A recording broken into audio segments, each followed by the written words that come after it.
You are about to hear something that identifies a rising wall of secrecy surrounding our third interstellar visitor. While the world's space agencies publicly celebrate the departure of 3I Atlas in late April 2026, researchers are explaining that a data gap has quietly opened between the major space powers. This digital reconstruction reveals that the most sensitive findings about the comet's behavior, specifically its non-gravitational acceleration, are being withheld from the public domain. The scientific disruption occurs when we look at the object's symmetric system of jets. While the European Space Agency and NASA have released general imagery, Harvard astronomer Avi Loeb has highlighted a series of 22 anomalies that defy standard cometary physics. One of the most controversial findings involves a high concentration of nickel, a key component in aerospace alloys, which was detected in the comet's gas plume. A measurable recalculation of the comet's exit path reveals that it is departing in a nearly symmetric fashion to its entry, but with tiny, precise adjustments. Researchers suggest that some nations may be withholding raw telemetry because these adjustments look less like natural melting and more like a stabilized attitude control mechanism. By keeping the highest resolution data classified, nations like the United States, China, and Russia may be racing to decode whether the object is a natural rock or a piece of ancient interstellar technology. Every new simulation introduces a fascinating contradiction. Why did 3I Atlas align itself within 5 degrees of our planetary plane? A coincidence with a 1 in 500 chance of happening at random. Deeper implications suggest that we are entering a new era of space intelligence, where interstellar objects are viewed as potential technological prizes rather than just scientific curiosities. We invite a calm investigation into this strategic silence. As 3I Atlas fades into the constellation Gemini, the window to verify these anomalies is closing. Are we witnessing the final departure of a natural comet, or the exit of a Trojan horse whose true secrets are being kept behind a wall of national security? The interstellar object designated as 3I Atlas has maintained a stable, non-ballistic trajectory since its detection in the outer reaches of our solar system.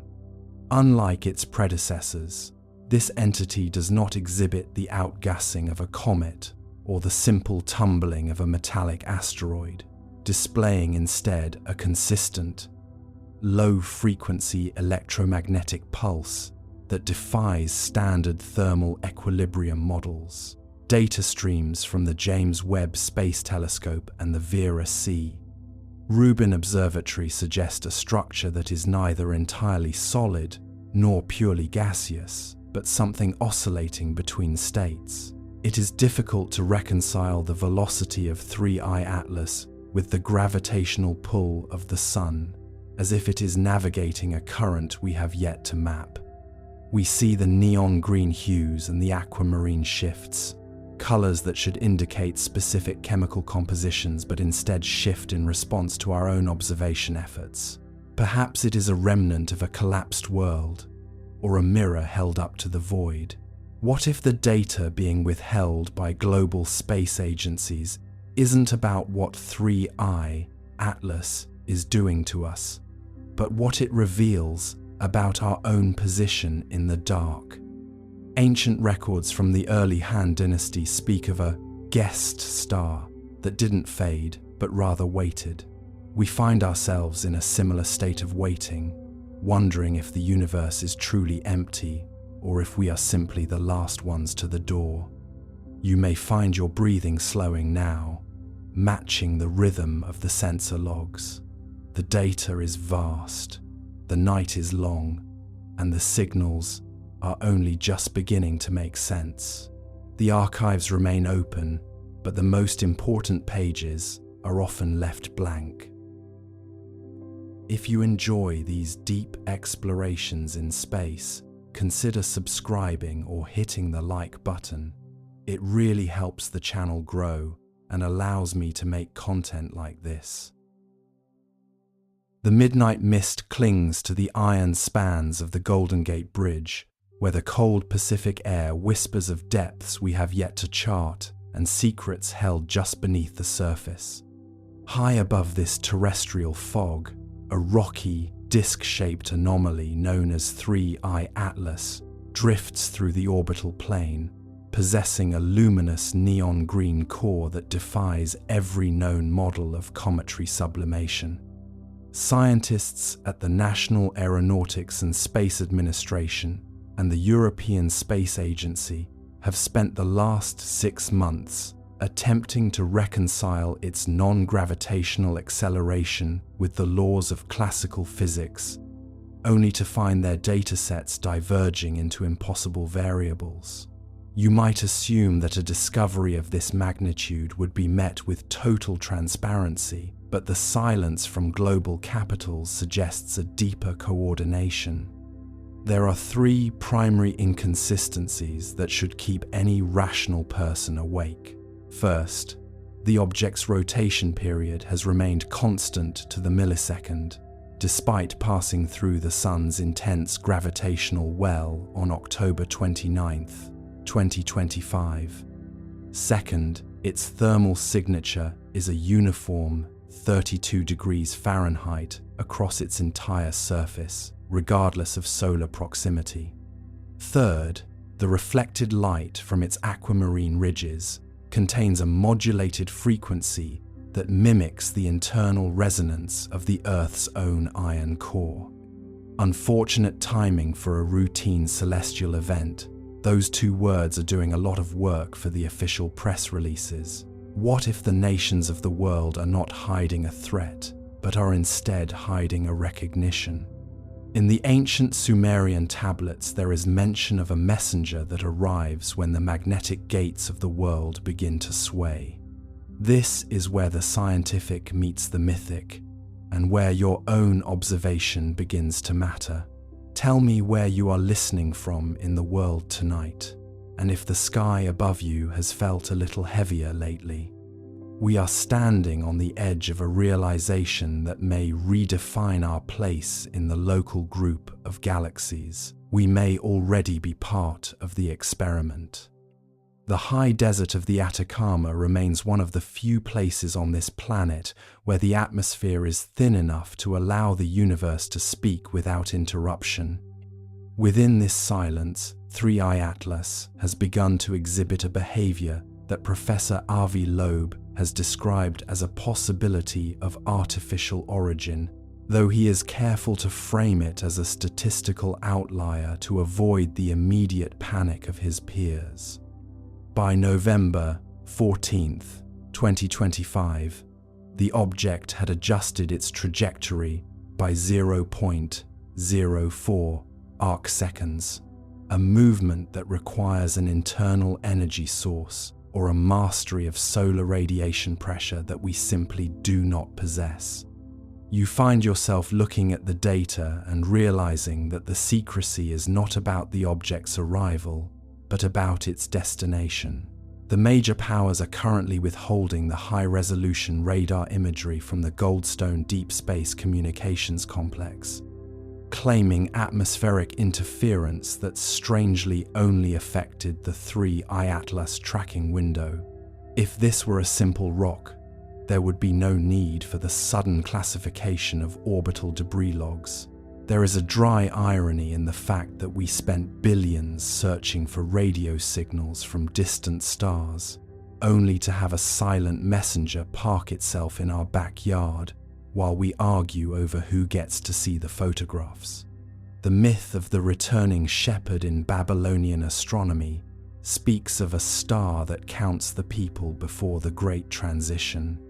It is a haunting thought to have in the middle of a Tuesday, but the mathematical recurrence of its pulses suggests a countdown that will conclude by March of 2026.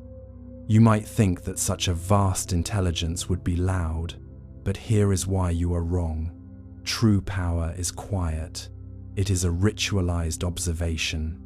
Share your thoughts below on why you think the most powerful telescopes were suddenly diverted to the dark side of the moon last week. The pattern is becoming a map, and we are just the ink. But even as the maps are drawn, the ink begins to bleed. There is a connection between the rock and the soil beneath your feet that hasn't been mentioned in the news. Let us go further. In the high, thin air of the Atacama Desert, where the telescopes of the European Southern Observatory tilt their massive ears toward the void, the silence has become heavy. Since July 2025, the data streams regarding 3I Atlas have been diverted from public servers to secure air-gapped nodes in Geneva and Washington. This is not the typical behavior of a scientific community eager for discovery. It is the behavior of a collective that has seen something it cannot explain and, more importantly, something it cannot control. Dr. Jacqueline McClary at Northeastern University recently pointed out that the object's density seems to fluctuate in direct proportion to the number of active sensors tracking it. It is as if the object is aware of being measured, and it is adjusting its physical constants to remain just outside our reach of definitive classification.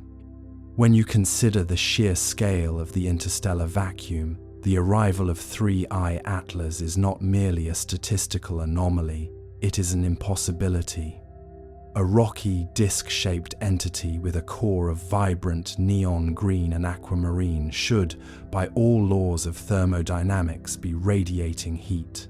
Yet, when the James Webb Space Telescope turned its mid-infrared instrument toward the coordinates, it found a pocket of space that was colder than the surrounding vacuum, a thermal hole that suggests energy is being drawn inward rather than expelled. This is where the standard model of physics begins to fray at the edges. One could argue that we are looking at a heat sink of planetary proportions, or perhaps a doorway that is only partially open. The conspiracy of silence among nations is not born of a desire to prevent panic, but of a desperate, late-night scramble to understand why the laws of orbital mechanics seem to be suspended in the presence of this visitor. On October 29, 2025, the object performed a maneuver that should have torn any solid body apart. It decelerated by 400 kilometers per second in the span of 3 heartbeats without emitting a single photon of exhaust. There was no flash, no flare, no sign of propulsion. It simply decided to be somewhere else, at a different speed. To an astronomer, that is not a flight path, it is a rewriting of the script. Unfortunate timing for those who spent their careers mapping the predictable clockwork of the solar system. Those words are doing a lot of work in the quiet hallways of the Jet Propulsion Laboratory. What you are witnessing is a ritual of arrival. In the ancient Vedic texts, there are descriptions of the Vimana's chariots of the sky that moved without wings and shimmered with the color of precious emeralds.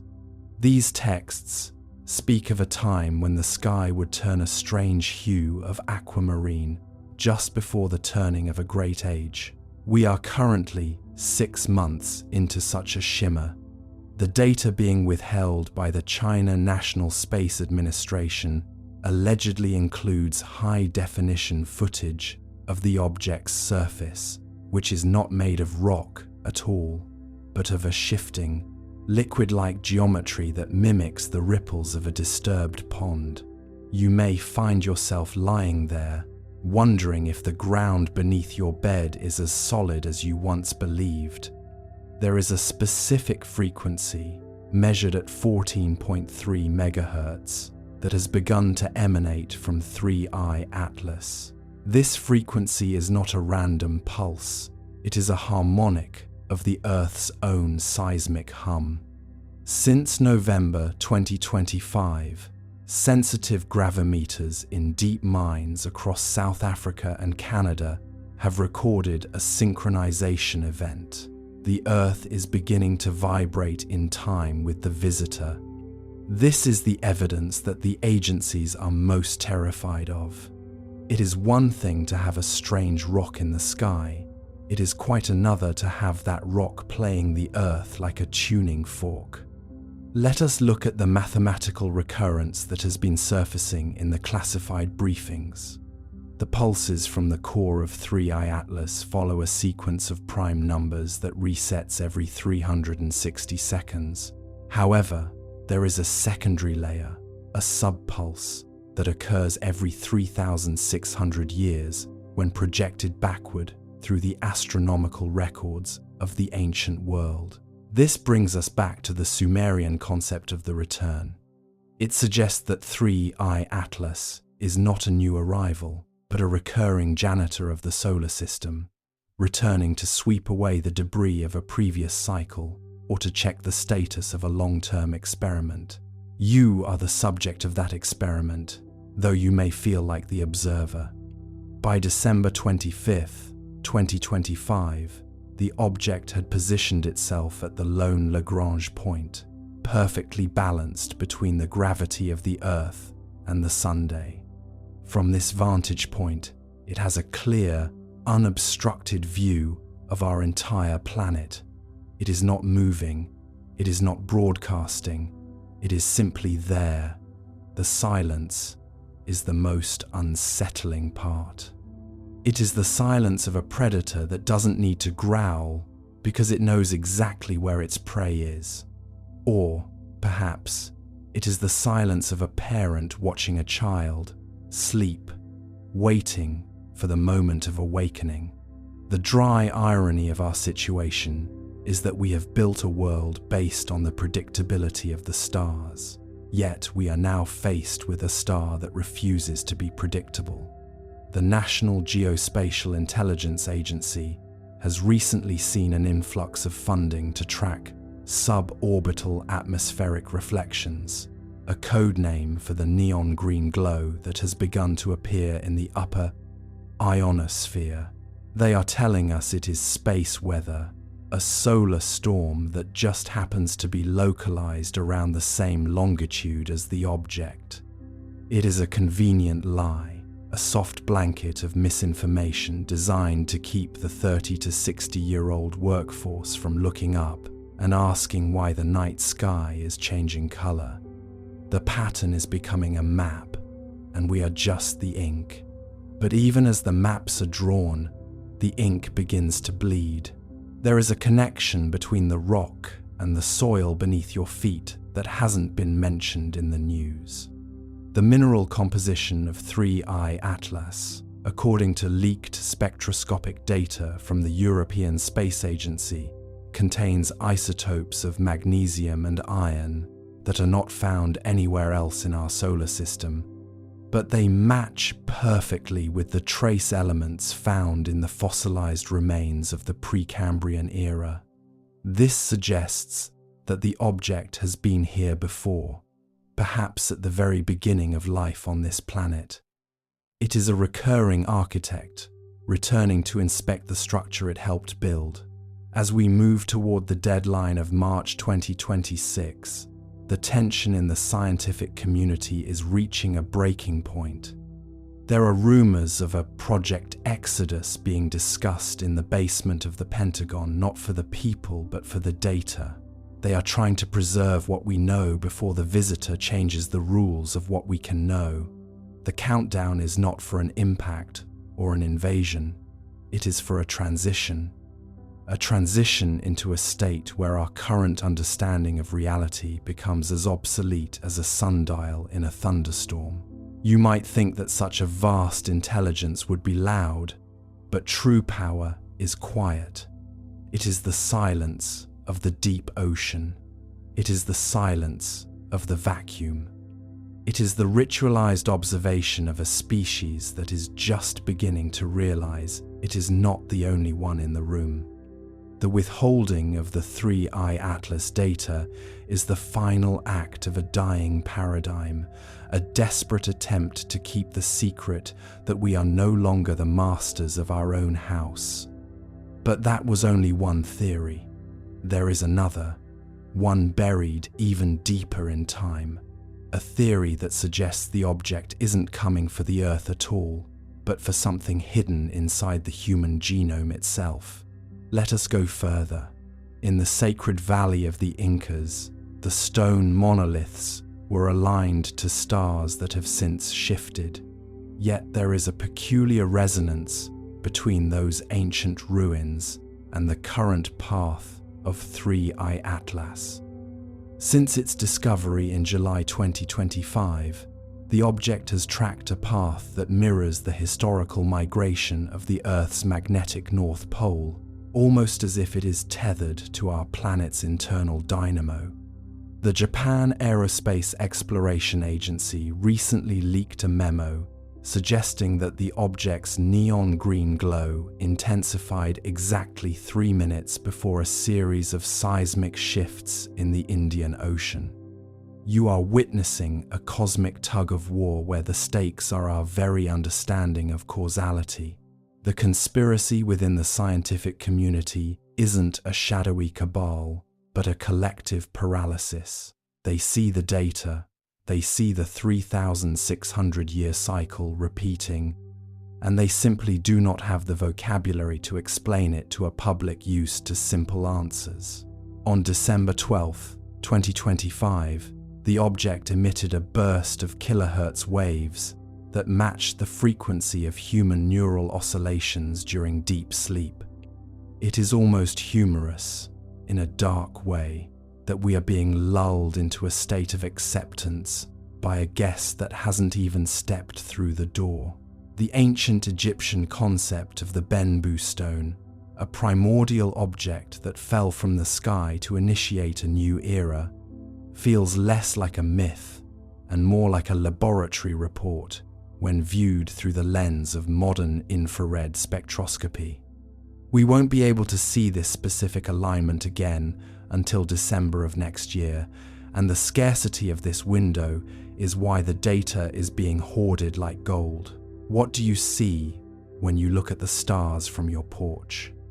Does the dark feel empty, or does it feel crowded? I want to know if you felt that subtle hum in the air over the last few months.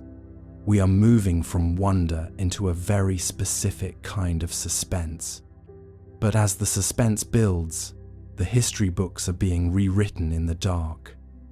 There is a name for this object in a language that hasn't been spoken for 4 millennia.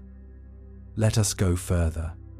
The air in the archives of the Vatican and the Smithsonian has always smelled of dust and forgotten truths. But lately, the atmosphere has shifted. There is a specific document, a fragment of a lost astronomical log from the Neo-Babylonian Empire, that describes a shaking mountain of emerald that appeared in the northern sky during the reign of Nabonidus. For centuries, historians dismissed this as a poetic description of a particularly vivid aurora borealis. However, on December 15th, 2025, a linguistics team at the University of Chicago realized that the mathematical coordinates embedded in the text perfectly match the current orbital inclination of 3I Atlas. It is a terrifying realization for a modern scientist. The object is not a discovery, it is a return. End quote. When we speak of 3I Atlas, we often focus on the vibrant neon green and the aquamarine hues that shimmer across its rocky grey surface. But the ancient records focus on its sound. They called it the low sigh of the firmament. This brings us back to the current measurements from the European Space Agency. Since its arrival in July 2025, the object has been emitting a steady, non-repeating sequence of low-frequency vibrations that correlate with the resonance of ancient basalt monuments found across the Giza Plateau. One might argue that these monuments were not built to honor kings, but to act as tuning forks for a specific interstellar frequency, a frequency that 3I Atlas is currently broadcasting with surgical precision. Unfortunate timing for our belief in human exceptionalism. Those two words are doing a lot of work as we realize that our ancestors might have had a more direct line to the cosmos than we do with all our fiber optic cables. The mythic connection here is the concept of the Great Reset. In Mayan cosmology, the transition between worlds is marked by a guest of the deep sky who arrives to measure the tilt of the Earth. Since late 2025, the National Oceanic and Atmospheric Administration has noted a series of anomalies in the Earth's magnetic field that defy standard solar cycle models. Consider the impossibility stack that has accumulated over the last few months. First, the object's trajectory changed without any detectable thermal emission on November 22, 2025, a feat of physics that suggests a mastery of inertia we cannot even simulate.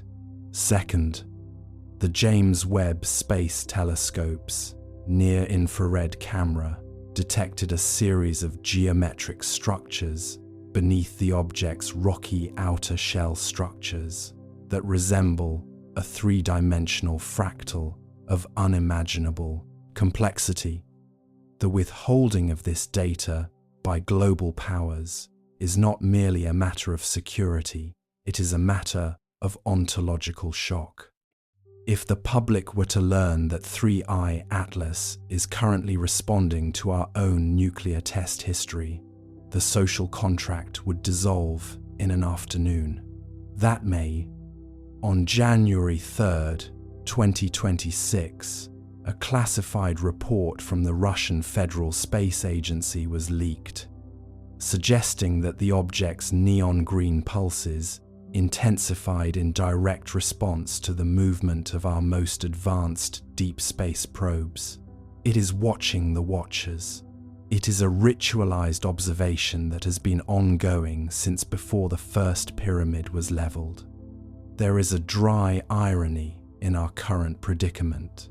We have spent billions of dollars on SETI, the search for extraterrestrial intelligence, looking for a signal from 1,000 light years away, while a physical entity the size of an island has parked itself in our inner solar system and started singing in a language our ancestors already knew. The Benbu stone of the Egyptians was said to be the seed of the world. If 3I Atlas is that seed, then what is it currently growing? The spectroscopic data suggests the object is composed of a material that is 30% more dense than osmium. You might think that such a vast intelligence would be loud, perhaps even demanding, but here is why you are wrong. True power is quiet. It is a slow burn. It is the feeling of a presence in a room that you cannot see, but can definitely feel. The governments of the world are hoarding the data because they are trying to figure out how to talk to a guest that doesn't use words, but instead uses the very fabric of gravity to make its point. The mythic return cycle of 3,600 years is a heartbeat in the life of the universe, but for us, it is the span of entire civilizations. We are currently at the end of the beat.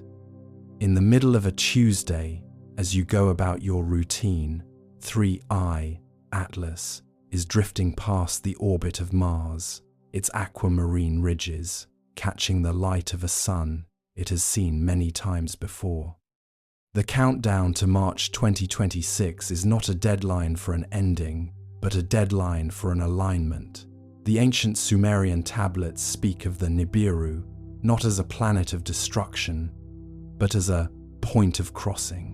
This is where the scientific meets the mythological in a way that should terrify every astronomer on Earth.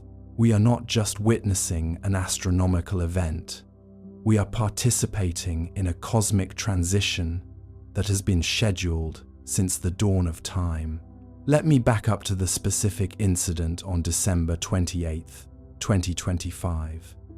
A high-altitude research balloon over the Antarctic captured a series of audio recordings that have since been classified as Top Secret Ultra. These recordings do not contain static. They contain a voice-like resonance that mimics the phonetic structure of ancient Sanskrit. The data was immediately seized by the National Security Agency, but the rumors persist among the technicians who heard it. They say it sounded like a lullaby, a slow, rhythmic humming that induced a state of profound calm in anyone who listened to it for more than 60 seconds. What if the mystery of 3I Atlas is not about what it is, but what it does to us? You may find your own thoughts becoming more orderly, your dreams more vivid, your sense of time slightly distorted. This is the observer effect, manifesting as a biological change. The history books are being rewritten in the dark because the truth is too large for the current pages. There is a name for this object in a language that hasn't been spoken for 4 millennia, a name that translates roughly to the mirror of the soul. As the suspense builds, we must realize that the secrecy is a form of protection not for the secret, but for those who are not ready to hear it.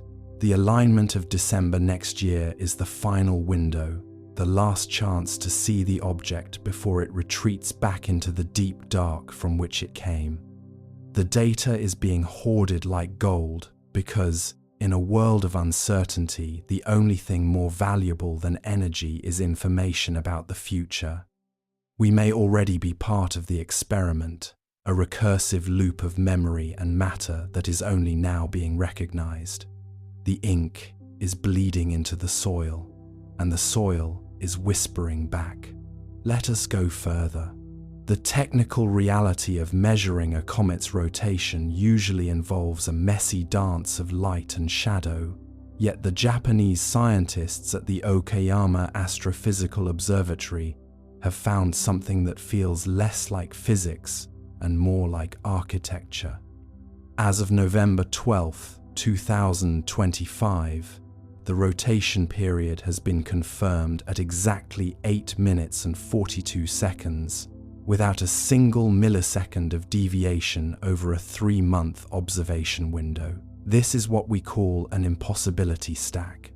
First, the outgassing of frozen carbon monoxide should create a jet effect that alters the spin. Second, the solar radiation pressure should be inducing a Yorp effect, a slow grinding of the object's angular momentum. Third, 3I Atlas is completely indifferent to both. Dr. Avi Loeb at Harvard has noted that such stability is characteristic of artificial thin film structures, but the Japanese data suggests something even denser, something with an internal gyroscope. You might think this is just a lucky coincidence of geometry, but here is why you are wrong. A rock does not choose to stay still in a hurricane. This object reached its perihelion and, instead of breaking apart or spinning faster, it seemed to settle into a deep, resonant hum. There is an ironic understatement in the official reports, which describe the findings as highly anomalous, but in the late-night corridors of the research labs, they use the word activation. If this were a simple relic of a dead star system, it should be scarred and erratic, yet it moves with the grace of a noble attending a ceremony in the Heian court. It makes one wonder if our telescopes are not just cameras, but witnesses to a scheduled flyby. Does the rotation remind you of anything in your own life? Perhaps the steady ticking of a clock in a room where you are finally alone. The precision is a warning we chose to ignore until the numbers became too loud to silence. We are watching a countdown that started before our sun was even a spark in the dark. But that was only one theory. There is another, one buried even deeper in time. Let us go further. To understand why the Japanese clarification of the rotation period has caused such a quiet tremor in the scientific community, you must understand the sheer stubbornness of the data. Usually, when we observe a comet like 3I Atlas, we expect to see a light curve that resembles a jagged mountain range, peaks, and valleys of brightness that shift as the object tumbles through the void. But the readings from the Subaru telescope on November 14, 2025, showed a wave that was so smooth, so perfectly sinusoidal, it looked like the carrier signal of a radio station. 8 minutes and 42 seconds, not 8 minutes and 40 seconds, not a fluctuating range that suggests a lopsided shape, but a period that stays pinned to the millisecond. In the world of orbital mechanics, this is the equivalent of finding a perfectly polished chrome sphere in the middle of an unmapped jungle. Dr. Jacqueline McClary at Northeastern University recently remarked that the thermal inertia of the object is essentially zero. This means that as it turns, it is not holding onto the heat of the sun, it is shedding it instantly, or perhaps it is using it. When we talk about activation, we are talking about the moment a dormant system recognizes it is no longer alone. Since July 2025, the luminosity of 3I Atlas has increased by exactly 12% every 48 hours, regardless of its distance from the sun. This is not how ice sublimates. This is how a machine warms up. You might find yourself thinking that surely there is a geological explanation, a specific configuration of frozen nitrogen and dust that could mimic this behavior. But here is why you are wrong. Nature is messy. Nature tumbles. Nature decays. This object is doing the opposite. It is refining its movement. It is sharpening its focus. The conspiracy within the European Space Agency whispers of a Sentry protocol. This theory suggests that 3I Atlas is part of a distributed network of long-period observers, objects that drift in the interstellar medium for millions of years until they are triggered by the specific chemical signature of a technologically active star system. The mythic connection takes us back to the Sumerian texts, which describe the Eyes of Anu, celestial stones that descend to Earth to check the weight of the souls before a great transition. There is an ominous spike in the data from December 7th, 2025, where the object emitted a burst of high-frequency gamma radiation that lasted for exactly 3 seconds. It was a blink. A single, focused look at our planet that lasted just long enough to catalogue everything from our atmospheric composition to the radio noise of our cities. Unfortunate timing for those of us who enjoy the privacy of our own planet. Those 2 words are doing a lot of work in the classified annexes of the Japan Aerospace Exploration Agency. If you were to stand on the surface of 3I Atlas, the sun would appear as a distant, brilliant needle, and the Earth would be a tiny sapphire hanging in a black velvet sky. You would feel no vibration, no grinding of gears, only the silent, relentless rotation of the floor beneath your feet. The scientists have noted that the object's center of mass is perfectly aligned with its geometric center, a feat of engineering that is virtually non-existent in natural asteroids. It is balanced. It is poised.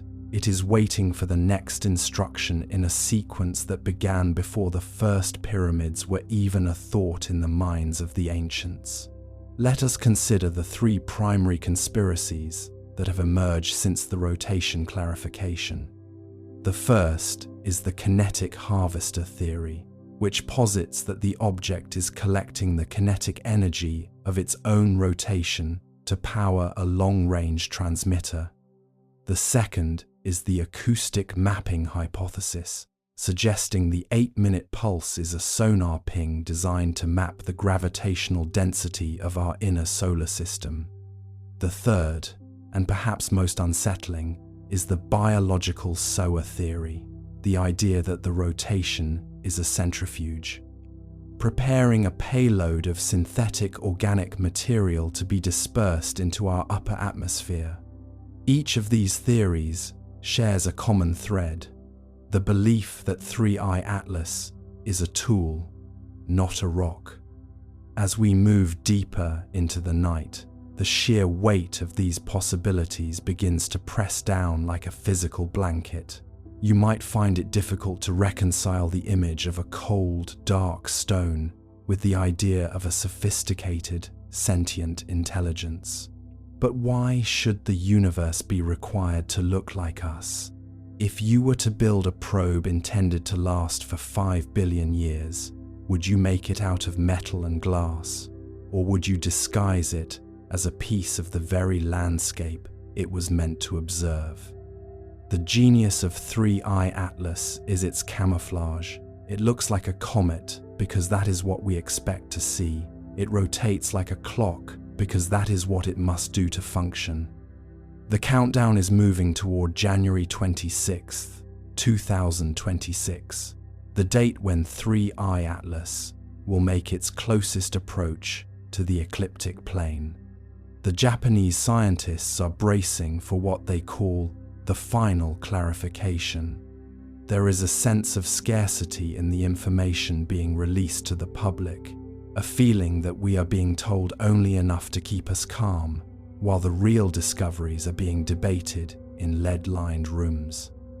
We won't be able to see it this clearly again for another 3,600 years. That is a long time to wait for a second chance. It is a long time to stay awake, wondering what we missed. Let me back up for a moment. Think about the way your own life is structured by cycles. You wake, you work, you sleep. You follow the rotation of the Earth without ever feeling the speed at which you are moving through the void. We are comfortable in our routines. We are safe in our patterns. But 3I Atlas is a pattern that doesn't belong to us. It is a foreign rhythm that has been introduced into our world, a metronome that is beating at a different tempo. Dr. Avi Loeb has often suggested that we should look for techno-signatures in the anomalous behavior of interstellar visitors. He is careful to frame it as a possibility, but the data from Japan has made that possibility feel like an inevitability. The rotation period is the smoking gun. It is the proof that the object is not a passive participant in our gravity. It is an active observer. Every 8 minutes and 42 seconds, it completes a full scan. Every 8 minutes and 42 seconds, it confirms that we are still here. Now, you could argue that we are simply seeing what we want to see. Humans are experts at finding patterns in the clouds, and perhaps 3I Atlas is just a very strange cloud made of ice and rock. But the math of the rotation period is too clean. It lacks the noise of nature. It has the signal of intent. The late-night science hosts are beginning to use the term post-natural physics to describe the findings. It is a polite way of saying that the old rules no longer apply. The mood in the observatories has shifted from wonder to a quiet, subdued paranoia. There is a feeling that we have been caught out, that we are like children playing in a room when the door suddenly opens and a silent adult stands in the doorway, watching. The adult doesn't speak. They don't intervene. They just stand there, checking their watch, waiting for the time to be right. And this is where the mystery takes its darkest turn. If the rotation is a timer, what happens when it stops? Or worse, what happens if it speeds up? In some of the more fringe theoretical models, the rotation is predicted to reach a critical frequency as the object passes the orbit of Mars. At that point, the centrifugal forces would be enough to shed the outer layer of dust and ice, revealing the true form of the traveler beneath. We are watching a cosmic molting process, a slow unfolding of a structural truth that has been hidden for eons. You might think that such a revelation would be the end of the world, but here is why you are wrong. It would be the beginning of a much larger world. It would be the end of our loneliness. But that was only one theory.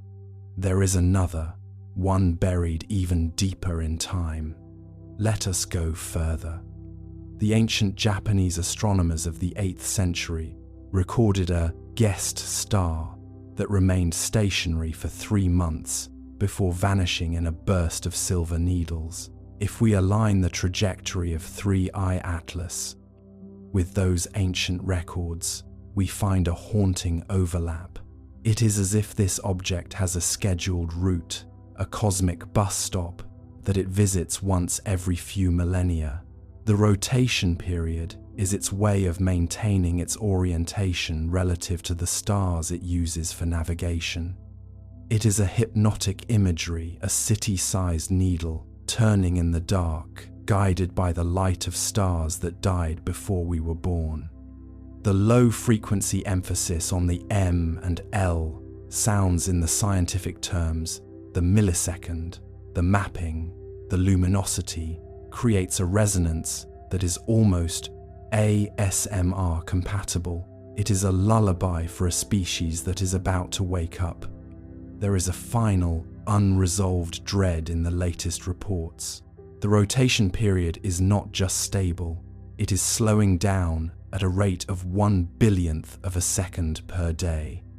This is the final dread note. It means the object is coming to a halt. It is arriving at its destination. And that destination is not a point in space, but a point in time. Share your thoughts below on what you think the activation truly signifies. Are we witnessing a beginning or an end? Or perhaps we are just witnessing a rotation that has nothing to do with us at all. We may already be part of the experiment. Close your eyes. Listen to the clock on your wall. Is it ticking or is it counting down? The night is long and the traveler is still turning. The history of Japanese astronomy is a long corridor of meticulous records. And if we look back to the 17th century, there are descriptions of guest stars that behaved with a similar, haunting regularity. 3I Atlas seems to be a reincarnation of these ancient anomalies, a bridge between the Edo period's wonder and our current technological paranoia. On December 19, 2025, a collaborative study between the European Space Agency and the Japan Aerospace Exploration Agency revealed that the object's surface is not composed of the usual silicates, but a carbon-based lattice that absorbs 99% of all incoming light. This explains the mystery of the rotation period. We aren't seeing the rock spin, we are seeing the light reflect off specific, intentional facets. Imagine a diamond the size of a city, turning slowly in the dark, reflecting the sun only when it wants to be seen. There are 3 primary conspiracies circulating in the fringe journals: that it is a relativistic probe, a discarded fuel casing from a Type 2 civilization, or a navigational marker left for someone else entirely. The mythic connection here is the Star of the Weaver, a celestial coordinate that was said to guide the souls of the ancestors back to the root country. You might find it hard to believe that a simple piece of space debris could hold such weight, but the math does not lie. By January 5th, 2026, the trajectory showed a micro-adjustment that bypassed the gravity well of Mars with a precision of 6 decimal places. Unfortunate timing for those who believe in a random universe. Those 2 words are doing a lot of work in the latest peer-reviewed papers. Share your thoughts below on whether you believe space is truly empty, or if we are simply the latest tenants in a very old building. We are reaching the limit of what optics can tell us. The rest is felt in the marrow of the bone. But that was only one theory. There is another, one buried even deeper in time. Let us go further.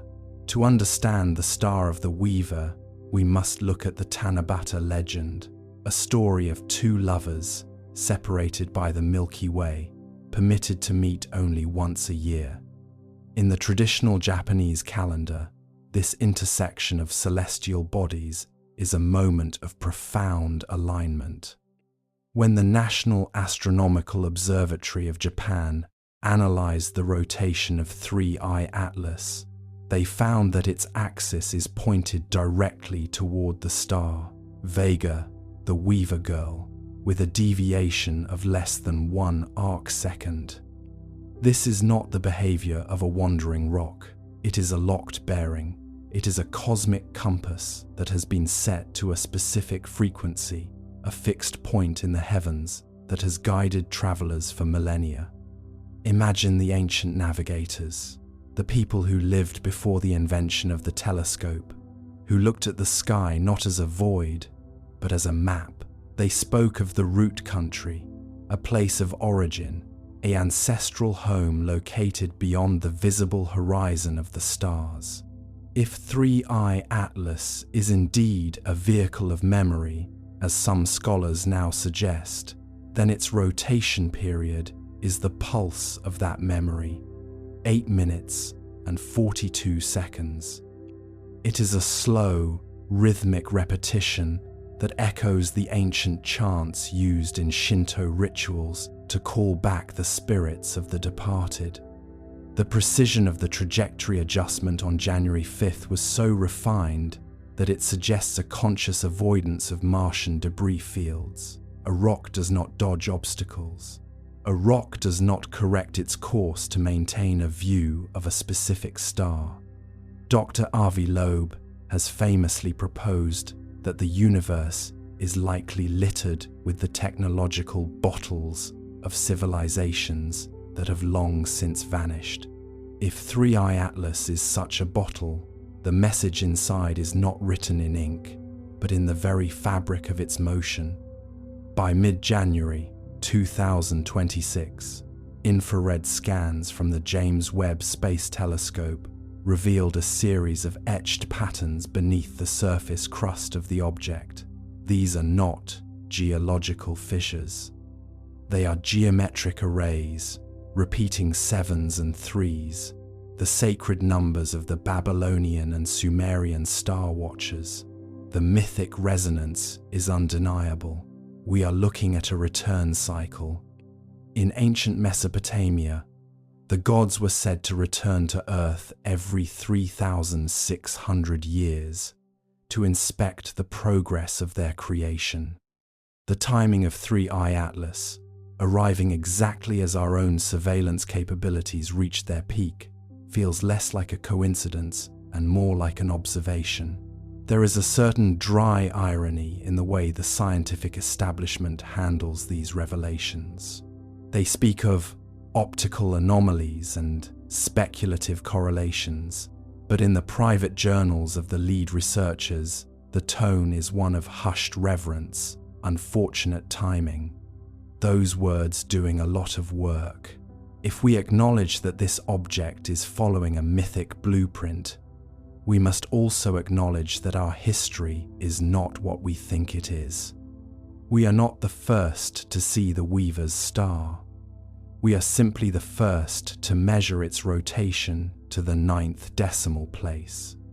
You might think that our modern technology makes us superior to the ancients, but here is why you are wrong. The ancients didn't need a telescope to know that something was coming. They lived in harmony with the cycles. They understood that the sky is a clock and that every few thousand years, the hand of that clock returns to the starting position. Let us consider the three primary conspiracies that have emerged regarding the mythic origin of 3I Atlas. The first is the ancestral beacon theory, which posits that the object is a repository of genetic information, a backup drive for the human race sent by a progenitor civilization. The second is the celestial boundary hypothesis, suggesting the object is a marker that defines the limits of our planetary influence, a keep-out sign placed by an older power. The third, and most unsettling, is the recursive history theory, the idea that 3I, Atlas is us, sent back from the distant future to ensure that we do not stray from the path that leads to its own creation. Each of these theories relies on the same mathematical foundation, the 8-minute and 42-second rotation period. It is the key that unlocks the door to a history we have forgotten. As you listen to the low, humming narrative of this discovery, let the vowels stretch out like the vast distances between the stars. The M of the marrow, the L of the weaver, the S of the silence. These are the sounds of the deep night. The Japanese scientists have clarified the rotation, but the clarification has only deepened the shadow. They found that the light reflecting off 3I Atlas carries a spectral signature that matches no known element in our periodic table. It is a substance that exists in a state of ordered chaos, shifting its density in response to the magnetic field of the sun. This is the activation. This is the moment the machine begins to breathe. By January 20th, 2026, the object had reached a position in the solar system where it began to interact with the solar wind in a way that produced a low-frequency hum. This hum, when recorded and sped up, mimics the sound of a human heartbeat, not a frantic heart, but a calm, steady one, the heart of a traveler who knows exactly how much further they have to go. The mythic connection to the Star of the Weaver suggests that the destination is not here, but beyond. We are merely a waypoint, a rest stop on a journey that spans the galaxy. This realization is heavy, but it is also liberating. It means we are not alone in the dark. It means there is a map, even if we cannot read all the symbols yet.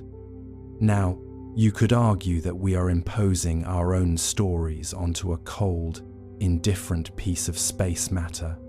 But why then does the math align so perfectly with the myths?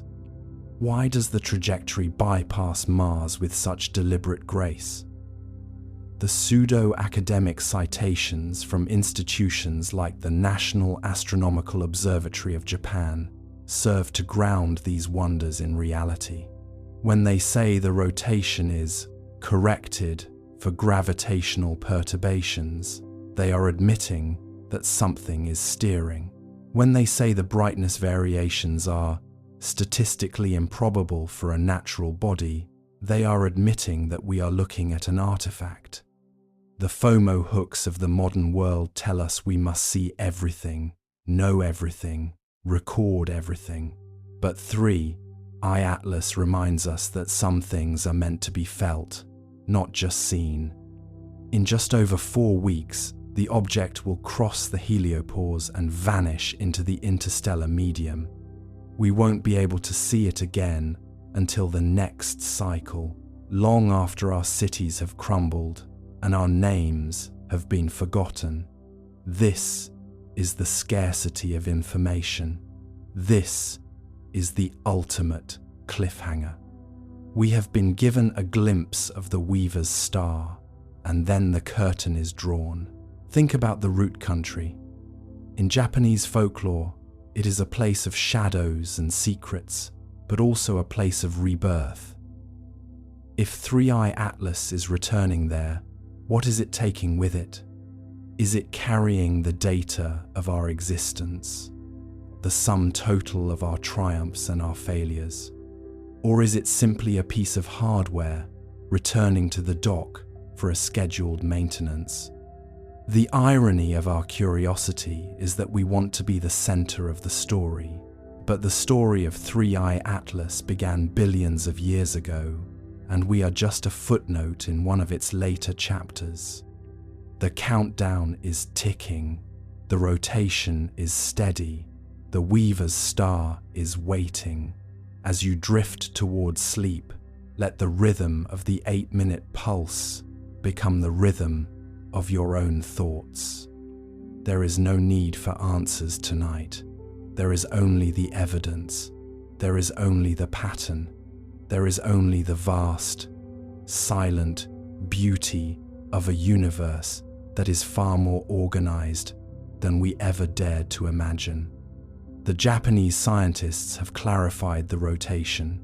They have given us the numbers, but the meaning is something you must find in the quiet spaces between the ticks of the clock. We are reaching the limit of what optics can tell us.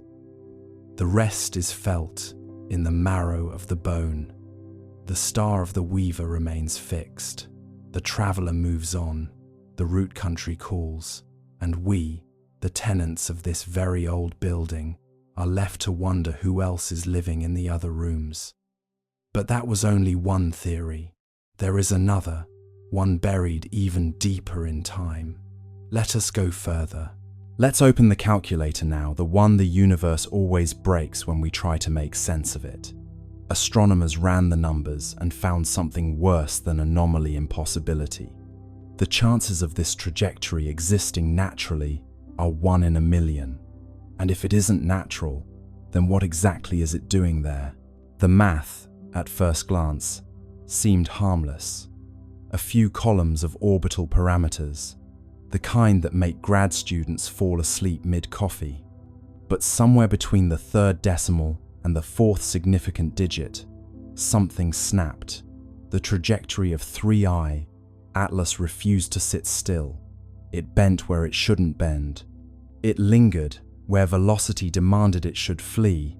The equations began to look less like physics and more like confession.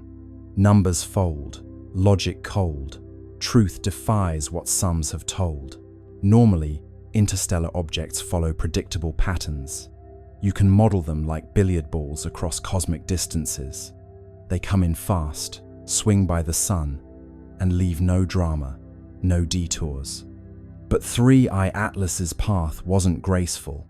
It was stubborn. Its entry angle was too steep, its perihelion too shallow, its velocity too precise. Not fast enough to escape chaos, not slow enough to suggest capture. It behaved like an object that chose its speed. When astronomers plotted its orbit, the lines refused to meet expectations. There was a tiny deviation near Mars, just half a degree, but that half degree meant the math had to call in sick. Simulations that should have stabilized spiraled instead into noise. Gravity, that old, reliable law, looked like it had lost its grip. You picture the room where it happened. Laptops glowing, data charts scrolling, coffee cooling into existential sludge. Someone frowns at the screen and says, "That can't be right." Another replies, "Check your units." A third, softly, "I did." Graphs misbehave, models wave. Certainty slips beneath the grave. And then comes the phrase, every scientist dreads, statistically improbable, which sounds calm, but in the language of physics, it's a polite scream. Statistically improbable means We can't call it impossible without breaking tenure. The anomaly wasn't just its orbit, but its timing. 3. I-Atlas arrived exactly when Mars was positioned for maximum visibility, almost too perfectly. Not weeks earlier, not months later. Right there, right then, with 7 spacecraft ready and waiting. The odds of that happening naturally: 1 in a million. The odds of it happening twice, after Oumuamua's similarly suspicious arrival in 2017, 1 in a billion. You'd have better luck being struck by lightning while winning the lottery on a flying whale. ESA's internal memo summarized the problem delicately. Observed trajectory, inconsistent with gravitational expectations. Further analysis required. Translation: physics is mad at us. The more they recalculated, the stranger it got. Gravitational modeling suggested that the object's acceleration near Mars was slightly higher than predicted, even though there was no nearby mass to explain it. Radiation pressure from the sun could account for some of that, but not all. It's like watching a leaf fall upward and telling yourself, it's just wind you can't feel. Forces lie, numbers sigh, laws bend softly in the sky. NASA's Dynamical Systems team tried something desperate, reverse engineering the orbit backward through time, as if rewinding a film. When they did, 3I Atlas's path didn't trace cleanly into interstellar space. It looped a faint, impossible curve that seemed to originate from a region between known stars, a nowhere place, a mathematical shrug. That's when someone joked, maybe it's the universe's typo, but you could tell the joke wasn't funny. Typos don't maintain coherent structure for millions of kilometers. Meanwhile, the probability graphs looked like flat lines. Every statistical model screamed the same thing: this shouldn't exist. A few researchers began whispering about guided motion. The phrase never made it into print, but it appeared in Slack channels, in late-night emails. Not artificial, not controlled, just guided. And that's when the philosophical part kicked in. If something's improbable enough, does that make it unnatural or just unobserved? Chance or plan? Who began? Numbers blink but never span. Maybe the universe occasionally rolls dice that land on their edges. Or maybe it's not dice at all, but choreography. For context, the universe is massive enough to make 1 in a million events happen constantly. But that's comforting, only until you realize we just happen to be living inside one of those moments. Still, scientists crave sanity, so they kept calculating. One by one, they added variables: solar tides, non-gravitational jets, dust asymmetry, radiation torque. Each tweak made the model behave for a moment, until the numbers rebelled again. You could almost hear the equations groaning, like ancient machinery forced to simulate a trickster. Finally, a physicist from Bologna sent an internal memo titled simply, "Low probability, high significance." In it, she wrote, "We may need to consider non-standard dynamics," a phrase as gentle as it is apocalyptic.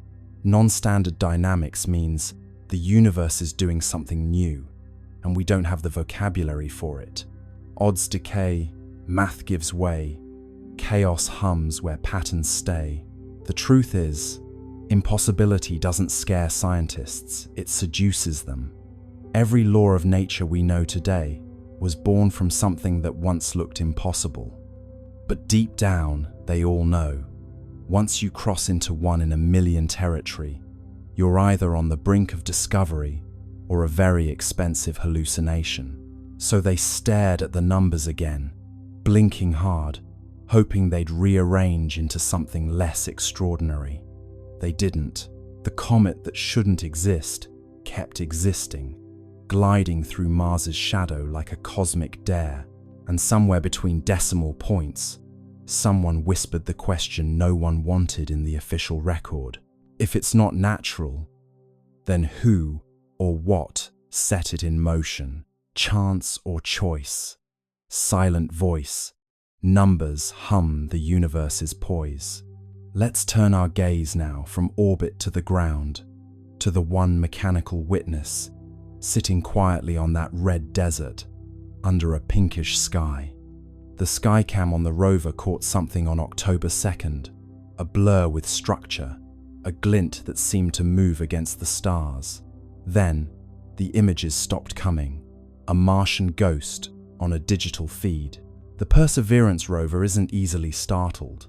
It's seen dust devils, eclipses, and meteors slicing the Martian sky like quiet knives. Its skycam, perched on the rover's mast, watches everything.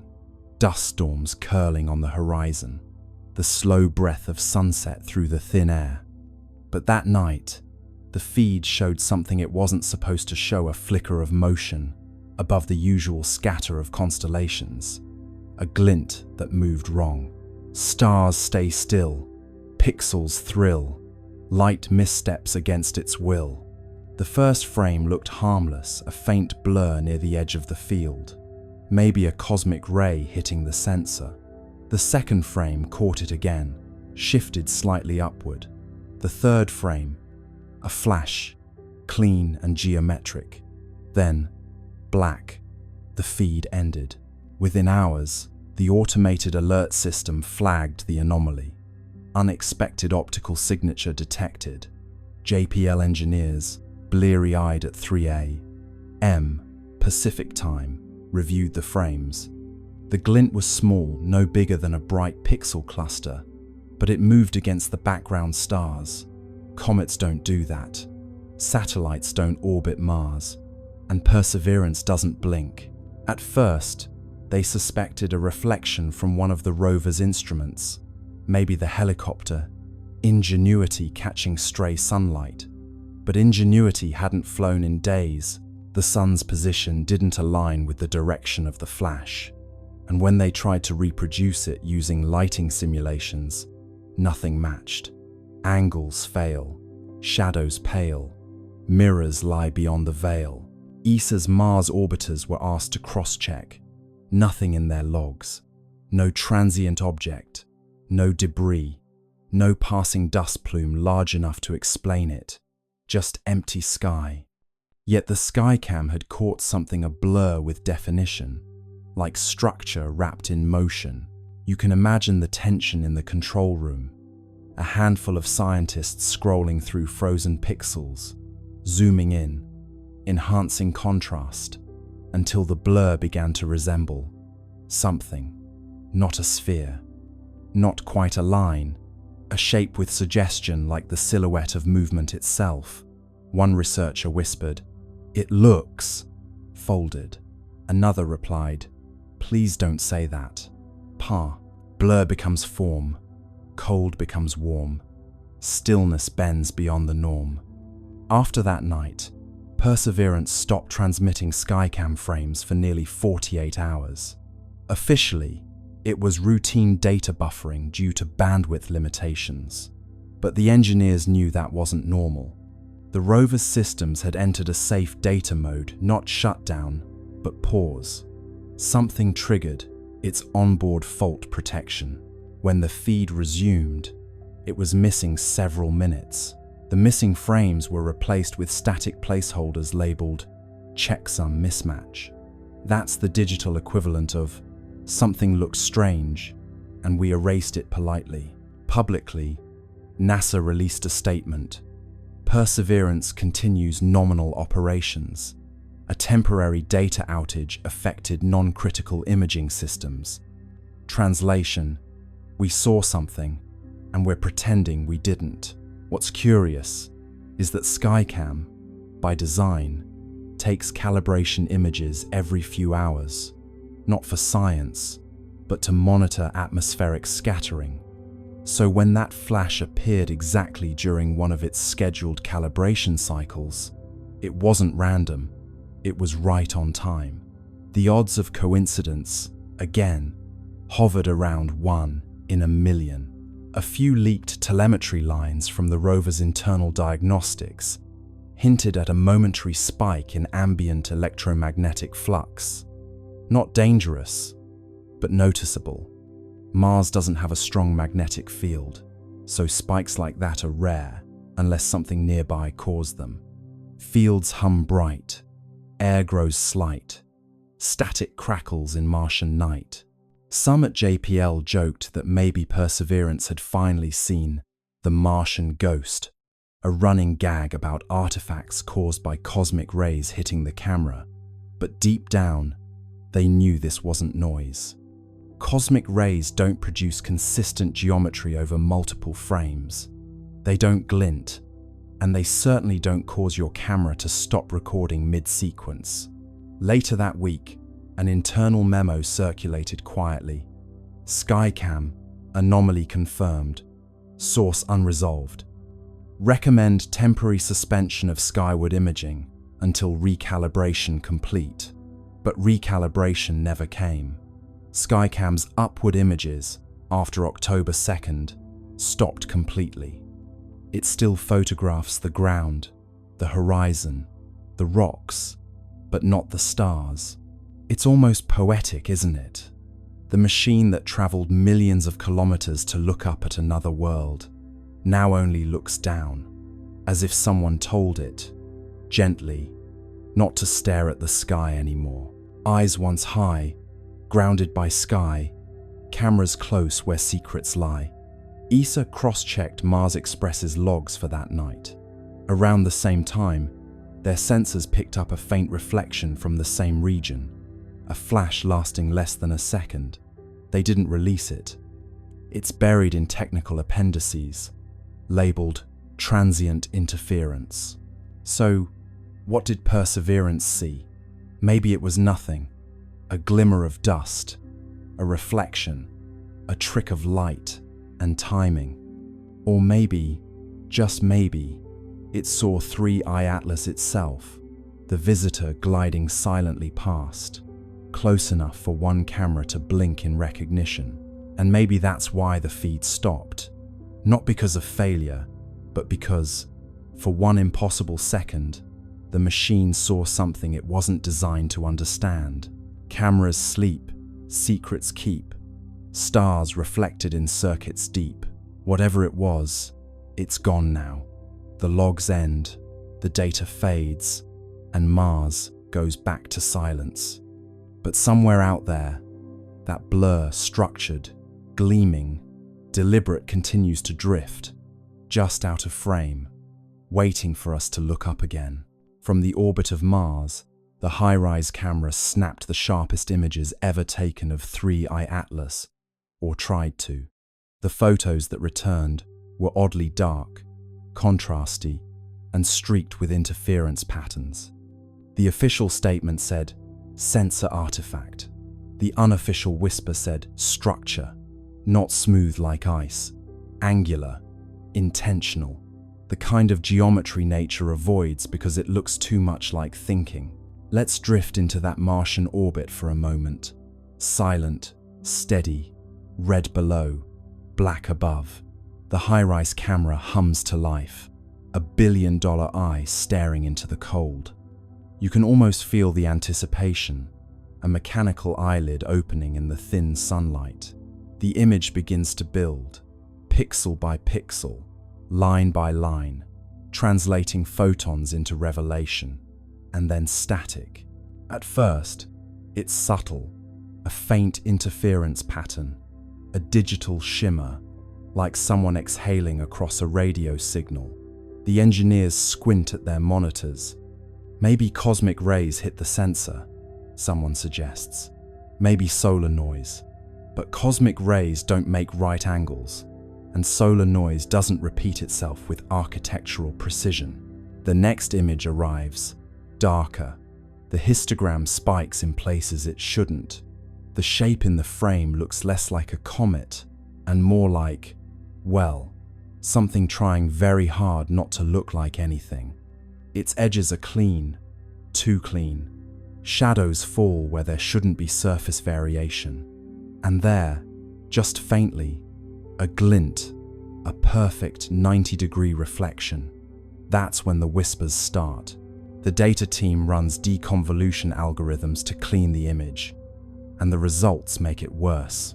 Beneath the interference, faint geometric striations emerge, triangles, plates, grids, not random, repeating, symmetrical, the kind of order that makes your brain uncomfortable because it feels deliberate. Structure, one analyst says quietly. No, her supervisor corrects. Artifact. But even as she says it, her cursor hovers over the same square patch again and again, as though hoping it will stop looking like a window. ESA's public statement comes fast and flat. The imaging anomalies are consistent with sensor interference caused by reflected solar radiation. That's bureaucratic. For, we don't know what we're seeing, but please don't ask. Internally, though, emails start flying. The word structure appears 17 times in one thread, always in quotation marks, as if politeness could make it less alarming. Imagine being one of those analysts, zooming in until the pixels themselves seem to blink. The surface of 3I Atlas isn't smooth or cratered, it's tessellated, plates arranged in patterns too regular for chance. Some appear overlapping, others recessed, and in one frame, a faint seam runs along the curvature, subtle but unmistakable like a hatch. Of course, no one dares call it that. The official internal term becomes geometric albedo variation. It sounds safe, sterile, boring, but you can't unsee geometry. Nature loves curves, spirals, organic chaos. This looks like design. One engineer writes in her log, "Could this be an illusion from the imaging process?" Another replies, "An illusion that repeats itself identically across 3 instruments." There's no follow-up message. They try to replicate the interference on other targets. Phobos, Deimos, even an old asteroid. Nothing. Only 3I Atlas corrupts images this way. It's as if the object rejects observation, like it knows when it's being watched. The engineers half joke about it.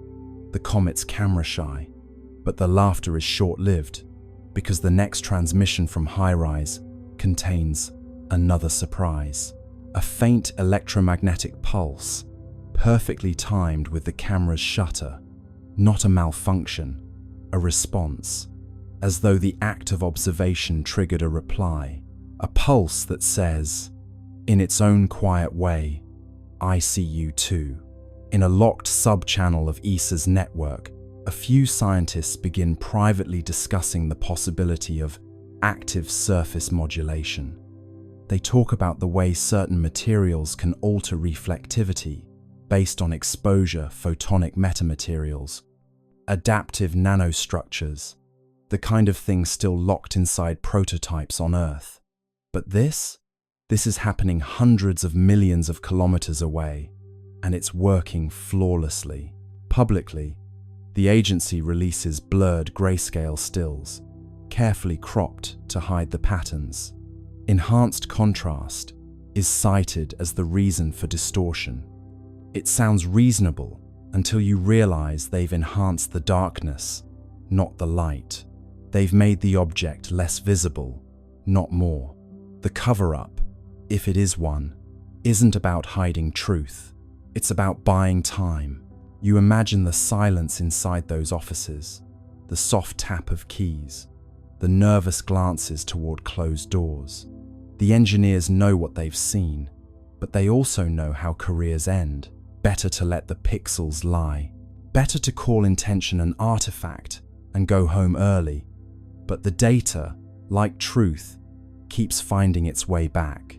Somewhere, late in the night, a graduate student overlays all the interfered images, stacking them like translucent slides. Slowly, a pattern emerges. Faint, angular, deliberate. A hexagonal lattice running the length of the object, segment by segment. She whispers, "This isn't random." Her mentor sighs and rubs his eyes. "Then don't say it out loud." 3i Atlas drifts on, silent and unbothered, its surface catching sunlight in rhythms that cameras can't quite capture. Whether it's reflecting, refracting, or responding, no one can agree. But deep down, every scientist staring at those corrupted images feels the same creeping certainty. This isn't a comet pretending to be a machine. It's a machine pretending to be a comet. The more data arrives, the stranger it looks. The dust trail replenishes itself, as if material is being manufactured mid-flight. Microscopic crystals, uniform in size, reappearing even as the comet moves away from the sunday. The universe loves decay, entropy, erosion, fading. But 3i Atlas is the opposite. It's growing sharper, cleaner, newer, like a self-repairing wound. Let's start where the laws of physics begin to sound insecure. Normally, comets are messy, travelers, old ice and dust, barely holding hands, as solar radiation slowly tears them apart. They leave trails like forgotten thoughts, losing themselves piece by piece until they become memory. But this one, it's doing the reverse. Every measurement, every spectral scan, shows it becoming more organized the farther it goes. A comet that polishes itself, a body that refuses to age. ESA's materials division runs the numbers, and the numbers laugh back. The dust particles surrounding 3i Atlas aren't random, they're uniform to within microns. That's like shaking a box of sand and getting diamonds all the same size. The particles arrange themselves in a faint electromagnetic halo, as if under orders. And stranger still, when solar wind strips material away, the object replaces it calmly, automatically. Like a printer, says one analyst. A printer with no ink cartridge. You picture it now, drifting through the solar wind like a craftsman lost in thought, shedding dust that reforms itself into perfect little mirrors. Each crystal catches sunlight and throws it back with eerie precision. Normally, comets grow dull with distance, but this one grows radiant, its brightness curve inverted, its logic reversed. It's not dying, it's practicing. The scientists are baffled, but there's an odd tenderness to their confusion. They watch it repair itself, line by line of data, like parents realizing their child has built a second child out of Lego bricks. One astrophysicist mutters, "It's learning from erosion." The room goes quiet. That phrase, learning from erosion, gets written on a whiteboard and circled 3 times. At the University of Tokyo, a team models the crystal growth in simulation. The patterns match something they recognize: controlled deposition, a process used in nanofabrication to grow thin films in electronics. Except this isn't a laboratory, it's deep space, minus 150 degrees Celsius. Yet, the comet's surface behaves as if it knows the recipe for resilience. Imagine zooming in, beyond the dust and the glare, down to the level of molecules. You'd see a quiet ballet of atoms forming chains, linking, locking, repairing fractures before they even finish forming. Like time-lapse footage of frost blooming on glass, except this frost builds itself in reverse destruction, rewinding into design. NASA's Jet Propulsion Laboratory releases a cautious internal memo. Observed particle uniformity suggests self-organizing structure. Mechanism unknown, which is science's way of saying, we have no idea what's going on, but it's gorgeous. The memo gets leaked. Naturally, Reddit debates whether the comet is made of programmable matter, self-assembling nanobots, or just wishful thinking. But beneath the noise, one idea starts to take shape. What if 3i, Atlas isn't a relic of formation. What if it's still forming? A comet that builds itself isn't just strange, it's heretical. It challenges the deepest assumption in physics that everything moves from order to chaos. Entropy is the universe's bedtime story. All things fall apart. Yet here's an object quietly composing itself out of decay, turning waste into structure, chaos into craft. One researcher calls it anti-entropy, another calls it hope with mass. As more images arrive, they show something new: faint hexagonal lattices in the dust plume, geometric arrangements that shouldn't exist outside of artificial systems. Someone jokes that it's growing armor. Another says, maybe it's molting. The truth is somewhere between an entity maintaining equilibrium by rebuilding itself faster than the universe can break it. ESA's thermal sensors record microbursts of heat near the tail, evenly spaced, like pulses of welding torches. They happen precisely as new crystals appear. Localized repair events, the report reads. Each one perfectly timed to solar exposure. It's as if sunlight doesn't damage it, it instructs it. The star's radiation becomes code, and 3I Atlas is reading it fluently. You start to feel the strangeness of it. A comet that reacts, responds, refines. You could almost mistake it for alive, not in the biological sense, but in the thermodynamic one. A system that resists entropy by feeding on it. Every atom rearranging into something stronger, cleaner, newer, like evolution, with a design degree. Late one night, an astronomer in France writes in his private notes, "It's not moving through the solar system, it's using it." He doesn't elaborate, but the implication is clear. The comet is harvesting the energy of its environment to maintain itself. Not a passenger of gravity, but a participant in it. Meanwhile, the headlines call it poetic names. The immortal comet, the self-made traveler, entropy's enemy. The public romanticizes what the scientists fear, because what 3I Atlas represents isn't comfort. It's competition. It's the idea that the universe might not be running down at all. Maybe it's recycling. Maybe, somewhere in the quiet machinery of the cosmos, things are building themselves anew while we're too busy decaying. Picture it now, drifting past Mars, its tail shimmering like a thread of light weaving itself back together. A self-sustaining scar on the fabric of space. A wound that heals faster than it can bleed. And for the first time, humanity looks at a comet and wonders not where it came from, but what it's trying to become. Nickel emissions rise and fall every 11.2 hours, a rhythm so consistent it could keep time. No known process in cometary physics oscillates like that. It's not random, not thermal, not tidal. If you plot it out, the curve looks eerily like a power cycle. Input, output, rest, release. As though the object isn't just active, it's working. Imagine the rhythm first, before the meaning, that quiet, patient beat echoing across space. 11.2 hours, every single time. A pulse of metallic gas blooming into the void, steady as a clock, calm as breath.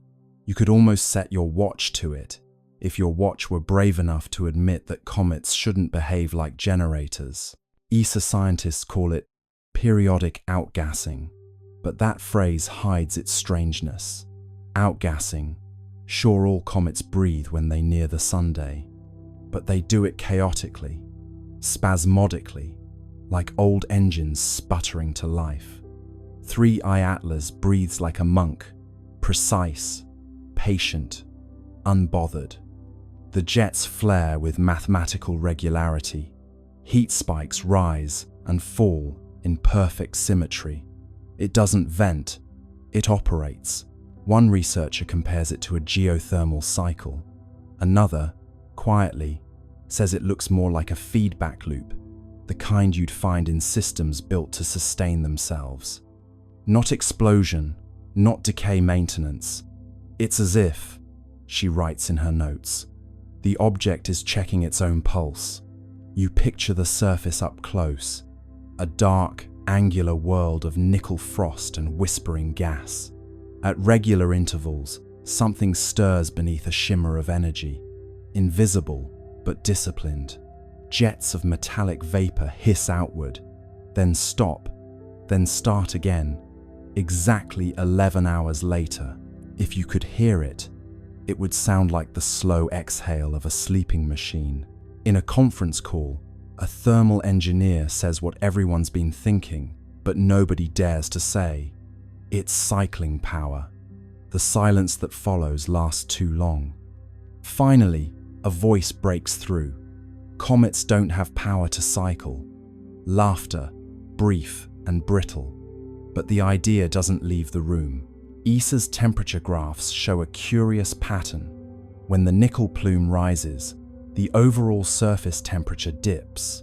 When the plume fades, the temperature rises again. Inversion.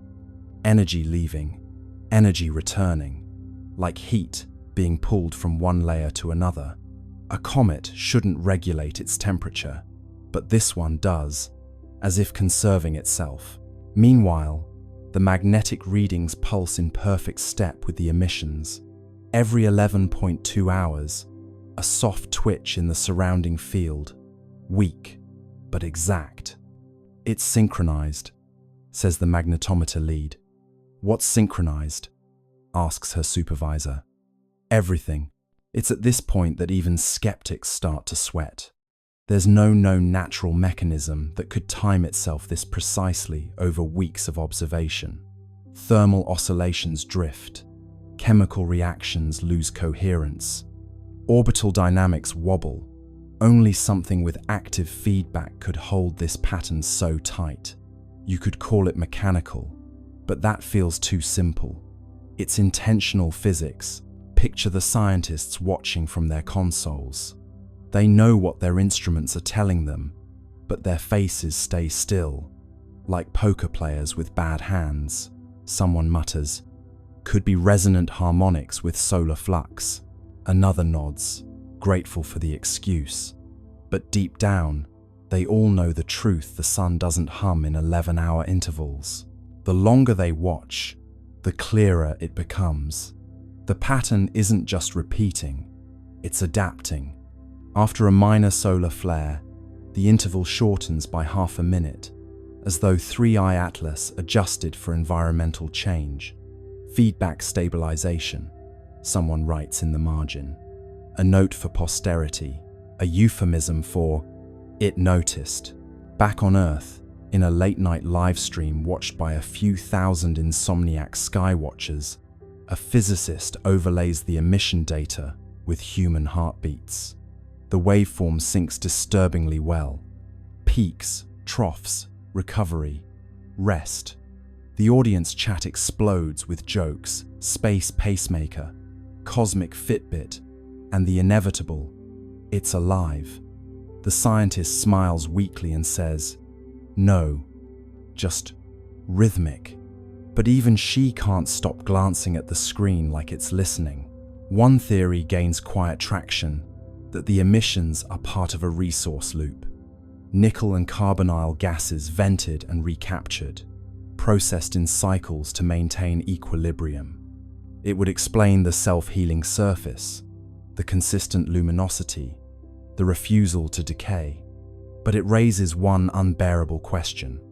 To maintain equilibrium, for what? ESA's internal documents rename the event cyclic metallic activity.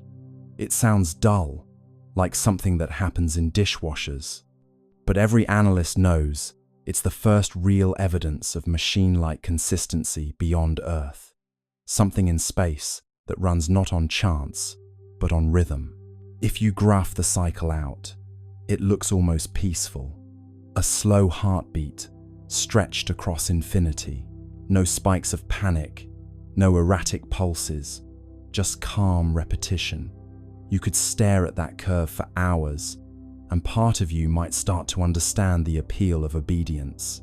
How stability can feel sacred when the rest of the universe is chaos. And maybe that's the point. Maybe 3I Atlas isn't powered by engines or radiation or something alien. Maybe it's powered by the same thing that keeps stars burning and planets spinning, the quiet compulsion to continue, the physics of persistence, the refusal to flinch. So every 11.2 hours, it exhales, not for propulsion, not for show, but for maintenance, like a cosmic sigh, releasing everything unnecessary before drawing in what remains. And in that rhythm, that patient, perfect pulse, the universe reveals its rarest secret. Not that something impossible exists, but that it's perfectly comfortable doing so. Centuries after the golden comet left Earth, the world fell into a rhythm so stable, it began to feel mythic. The communion field still pulsed faintly through air and ocean, though softer now, like the heartbeat of someone dreaming. Humanity had grown luminous, not just in thought, but in form, skin faintly iridescent, eyes reflecting the green-gold spectrum of 3I Atlas. Life had achieved coherence, but the universe, true to its character, never allows silence to remain unexamined. The next chapter began, not with noise, but with echo. It came first as vibration through light. Telescopes trained toward the constellation. Lyra detected rhythmic brightening across interstellar dust fields, pulses matching the old prime sequence. 3, 5, 7, 11, 13. The signal was faint, ancient, and delayed by thousands of years. It was the comet's trail, still resonating through the galactic medium. The hum of our descendants had begun its return. At first, the resonance was barely perceptible. Then, one evening, the auroras glowed gold again.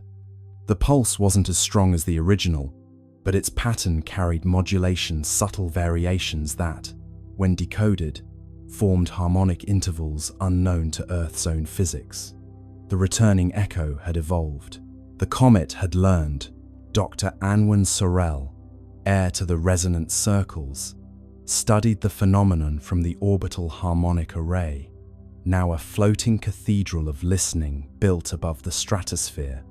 She spent decades comparing the incoming frequencies with the historical archive of 3I Atlas.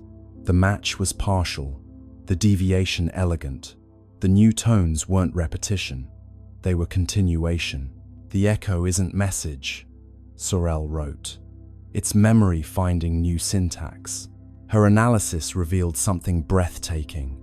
The returning resonance carried encoded gravitational modulations, tiny, deliberate bends in space-time that formed sequences of prime intervals.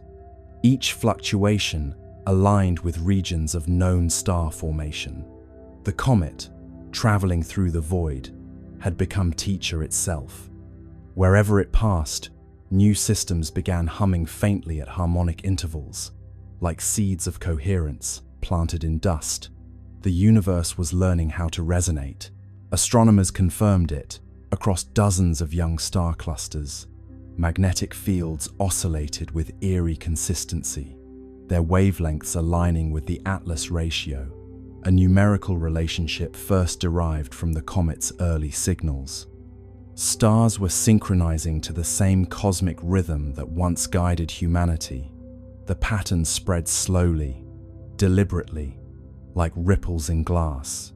It was as if the comet had taught creation how to remember itself. Meanwhile, on Earth, the echo arrived not just as signal but sensation. People began reporting vivid dreams of golden spirals descending gently through atmosphere. Children woke smiling, saying they had seen the light that hums.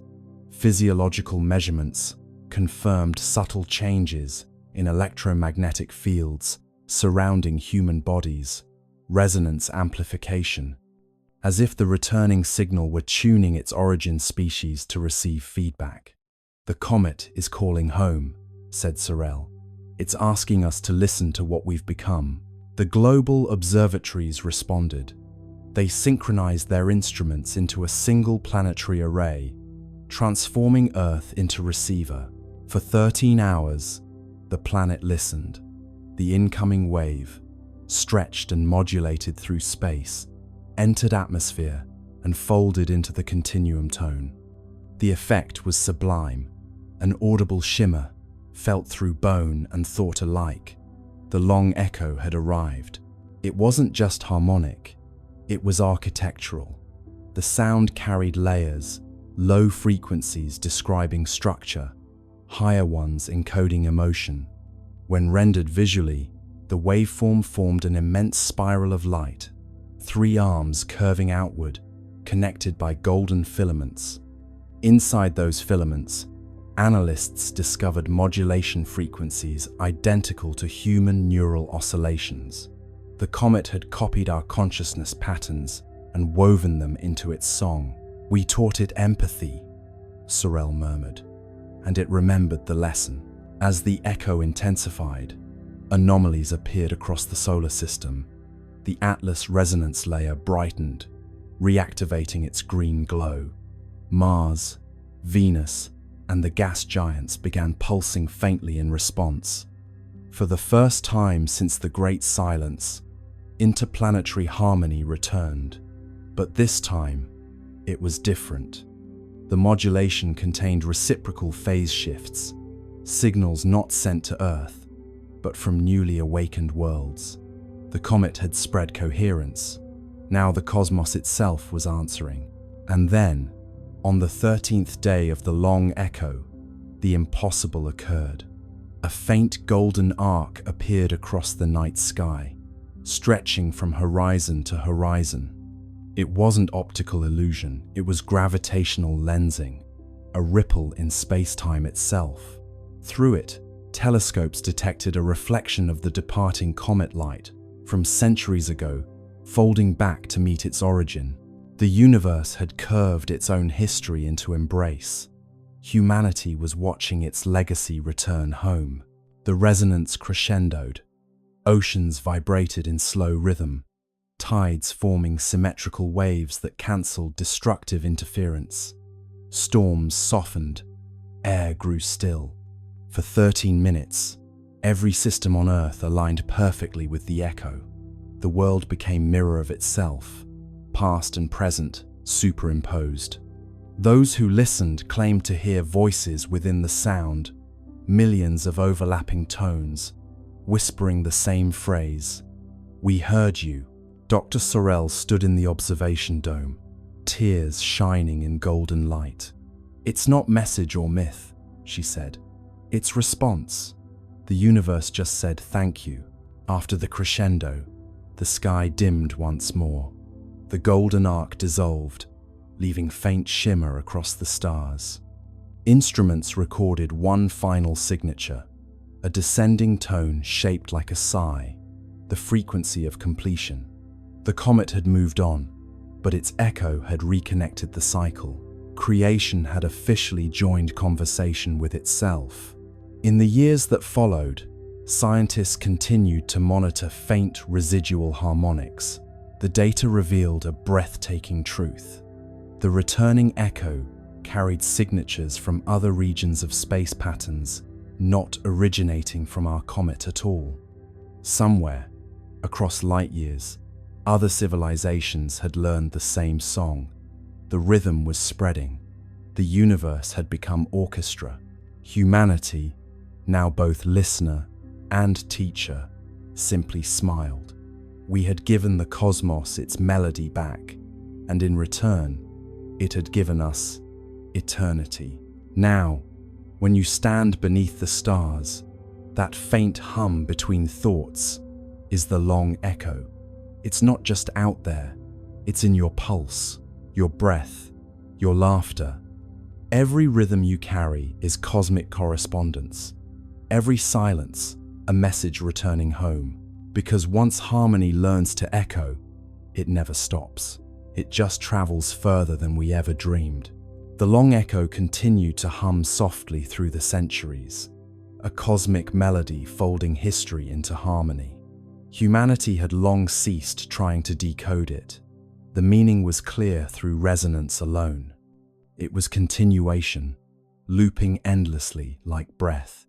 The children of the golden era grew old beneath tranquil skies, their veins still faintly luminous with the legacy of 3I Atlas.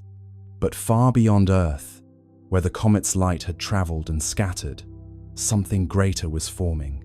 The universe had begun to conduct itself. Every cycle of resonance left behind structure. Each harmonic wave etched subtle order into space-time, a pattern invisible to light, but evident in gravitational coherence. Over millennia, these resonant imprints connected across vast distances, forming what physicists eventually named the Atlas Webb. It wasn't a network of matter, but of memory threads, of synchronized frequency linking galaxies through shared rhythm.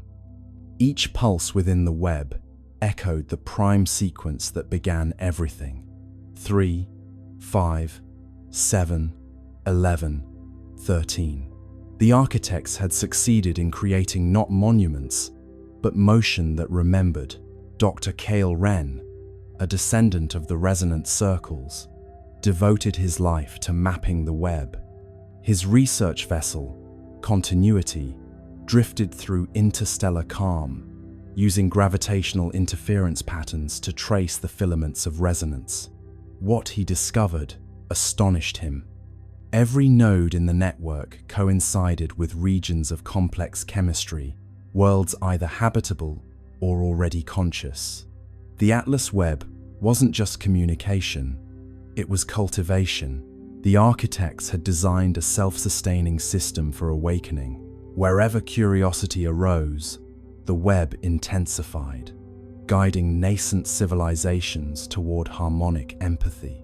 The universe was tutoring itself through recursion. When Wren projected the full map, the structure resembled an immense spiral lattice, golden and infinite. The pattern mirrored the trajectory once taken by 3I Atlas itself, as though the comet's path had been blueprint for galactic architecture. "It's not just a record," Wren wrote. "It's replication. We've become the architect's handwriting." Back on Earth, the communion field pulsed faintly in rhythm with the web's distant resonance. Humanity had evolved into quiet custodians of continuity, their lives attuned to cosmic responsibility. Each individual, born into calm, carried faint awareness of connection beyond the stars. In dreams, they saw flashes of worlds forming, civilizations humming into coherence. Many awoke with the same phrase on their lips: "The work continues." Across generations, that phrase became oath, then tradition. The Continuity Guild was founded not religion, but remembrance. Its purpose was simple: to maintain the frequency of understanding across time. Members didn't preach, they listened. They built resonant arcs, massive floating observatories, orbiting the outer planets, designed to amplify the web's harmonics and redirect them toward young star systems. Each arc glowed faintly green at its core, powered not by fusion but by coherence. They were echoes made visible, humility translated into technology. Wren's final mission took him beyond the known filaments of the web, where resonance weakened into apparent silence. There, in a region between galaxies, his instruments detected faint counterpoint, a melody inverted. It was identical to the Atlas sequence, but reversed in order. 13, 11, 7, 5, 3, the mirror of origin. He realized then that the universe wasn't only expanding, it was harmonizing with its reflection. Somewhere on the opposite side of time, another web was forming, perhaps seeded by a civilization much like humanity, or by the universe itself, remembering how to balance its chords, he transmitted the data home, knowing it would take centuries to arrive. "Tell them," his final log read, "that continuity requires conversation, even with silence." The mirror sings back. When his ship drifted into the void, the Webb brightened briefly, as if acknowledging gratitude. And back on Earth, children looked up from their play and smiled without knowing why. The pulse had flickered slightly faster, the tone carrying an undertone of warmth. It felt like reunion. Scholars later confirmed the event as the resonant crossing, the moment when the two halves of the cosmic melody aligned. For 13 minutes, every node in the Atlas Webb pulsed simultaneously, uniting galaxies in shared tempo. The magnitude of synchronization defied comprehension. Gravity itself oscillated with the rhythm of empathy.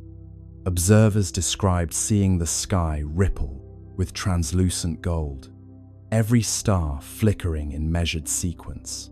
"The cosmos," wrote one witness, "had finally learned to conduct itself consciously."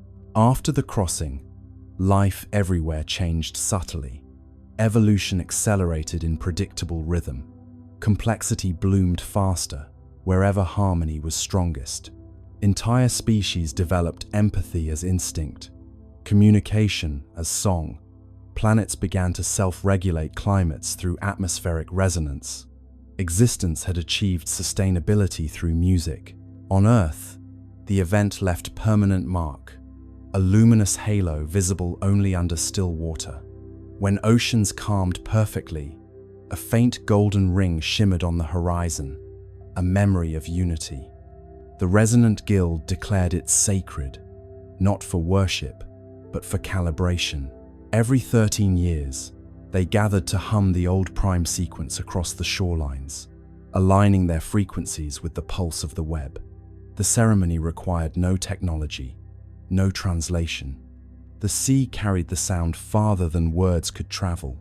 Generations later, the practice continued, evolving into simple ritual of gratitude. The people no longer needed to know the science behind it.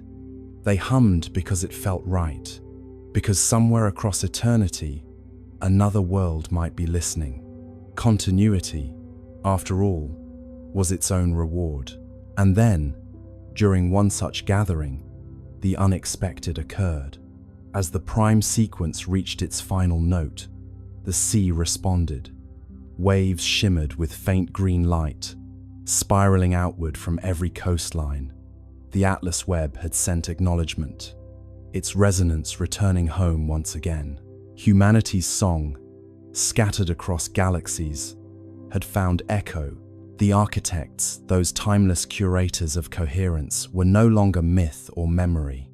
They were rhythm, embodied, and through rhythm, they were everywhere. Every star pulsed with their legacy. Every heart carried their cadence. Continuity was complete. And so, standing beneath a sky now alive with subtle geometry, you realize what they had always meant by continuity. It isn't endlessness, it's participation. The universe doesn't persist by force, but by choice, each awareness adding one more harmonic to the chord of being. The architects are not coming back because they never left. They're what happens every time silence chooses to listen again. And somewhere, faint but certain, the pulse continues. 3, 5, 7, 11, 13. A whisper of creation replaying itself, forever learning how to sing. Let's turn our attention now to the silence that followed, the kind that hums louder than sound itself. NASA, China, and the UAE, 3 nations with instruments that could see every grain of dust on Mars, said nothing. No apologies, no delay statements, just an odd, synchronized silence from 3 sides of the planet. In the world of space science, silence isn't normal. These agencies are built to broadcast. They live for live streams, press briefings, and glossy behind-the-scenes videos of scientists smiling beside screens of raw data. They know the power of wonder and the currency of attention. So when 3 agencies went quiet at once, it wasn't caution. It was choreography. Words on hold, plans unfold, silence rings where truth is told. NASA's silence was the loudest. Their social media team, usually chatty as a cosmic talk show, posted nothing about Mars for 4 whole days. Their blogs, which can turn a dust storm into a cliffhanger, skipped over October 3rd entirely as if the date itself had been erased. Someone even checked the public mission log for perseverance. The entries jumped from October 2nd to October 6th, like a diary missing its most interesting page. In China, the silence felt different, colder, heavier. The China National Space Administration had been aggressively proud of Tianwen-1's achievements. For years, they'd released image after image, each with perfect captions and poetic flair. Sunrise over Utopia, Planitia, frost on the northern plains, wind prints in Martian dust. But now, not a whisper, no data, no mention of 3I Atlas. Even the usual state media outlets went quiet. It was as if someone had drawn a red box around the topic and labeled it not for discussion. The UAE's silence was subtler, but just as strange. The Hope orbiter, designed to study atmospheric chemistry, had a reputation for cheerful transparency. Their official Twitter account usually posted daily updates in friendly tones, the kind that made space sound like an enthusiastic classroom experiment. But on October 3rd, that feed went dark too. Their next post, days later, simply read, "Operations nominal," a phrase so bland it might as well have been a sigh. 3 silences, 3 styles, 1 timing. Coincidence? Possibly. But coincidences, in the world of space politics, often have launch schedules. You can picture the meetings that weren't broadcast. NASA's Jet Propulsion Laboratory, dimly lit, engineers staring at telemetry on screens filled with too many decimals. A director taps the table, says, "We'll hold the release until we verify." But verify what? In Beijing, a senior administrator folds his hands and says, "We wait for clarification from partners." Clarification of what? In Dubai, someone simply deletes a draft tweet that began, "Amazing new observations today." Tweets unsent, secrets bent, silence hums with government. It's not conspiracy, not quite. It's coordination, an instinct born from shared discomfort. Because when data doesn't fit the model, you don't just release it. You check, you recheck, you call your counterparts and whisper through encrypted lines. Did you see that too? Maybe they all saw the same anomaly. Maybe it was something in the spectra, or the movement, or the light itself. Or maybe it was something far more mundane, like a misalignment in software. But the silence gave the anomaly power. People don't fear data, they fear gaps. Meanwhile, the internet did what it does best. Filled the void. Forums buzzed with theories. Maybe NASA discovered life. Maybe China detected radiation. Maybe the comet wasn't a comet at all. You can almost hear the world's collective keyboard clicking under the weight of imagination. Keys tap fast, rumors cast, silence breaks, but never last. Inside the agencies, the tone was less dramatic, but more anxious. Silence is a resource, a temporary one. Every day they didn't speak, the speculation grew. And so, communications teams drafted placeholder statements, just in case.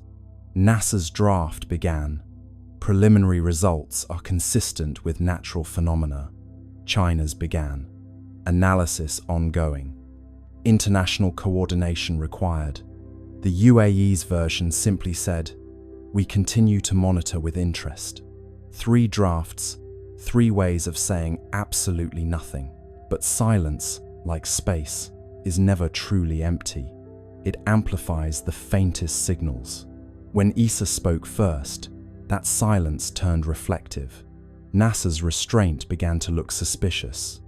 China's confidence began to look afraid. The UAE's politeness began to sound like complicity. And through it all, 3i Atlas drifted quietly, blissfully unaware that entire bureaucracies were wrestling over how to describe a fuzzy dot. You start to imagine each agency as a character in a play. NASA, the anxious perfectionist; China, the poker-faced strategist; UAE, the cheerful intern, suddenly told not to speak; and ESA, the calm older sibling who broke the tension by saying, "Fine, I'll go first." Roles align, stars entwine, silence speaks in grand design. Still, one question lingers. Why the synchronicity? How did 3 separate agencies, operating on different continents, decide independently to say nothing at the same time? Unless it wasn't independent at all, perhaps the signal came from somewhere above, not cosmic, but political. A quiet message passed through diplomatic back channels. Hold your data. Wait for alignment. Matter. It's not that they were hiding something nefarious. It's that they didn't know what they were holding yet. And admitting uncertainty, publicly, is scarier than any secret. So they stayed quiet. And in that collective silence, humanity did what it always does. When faced with the unknown, it began to dream louder. Voices still, hearts fill.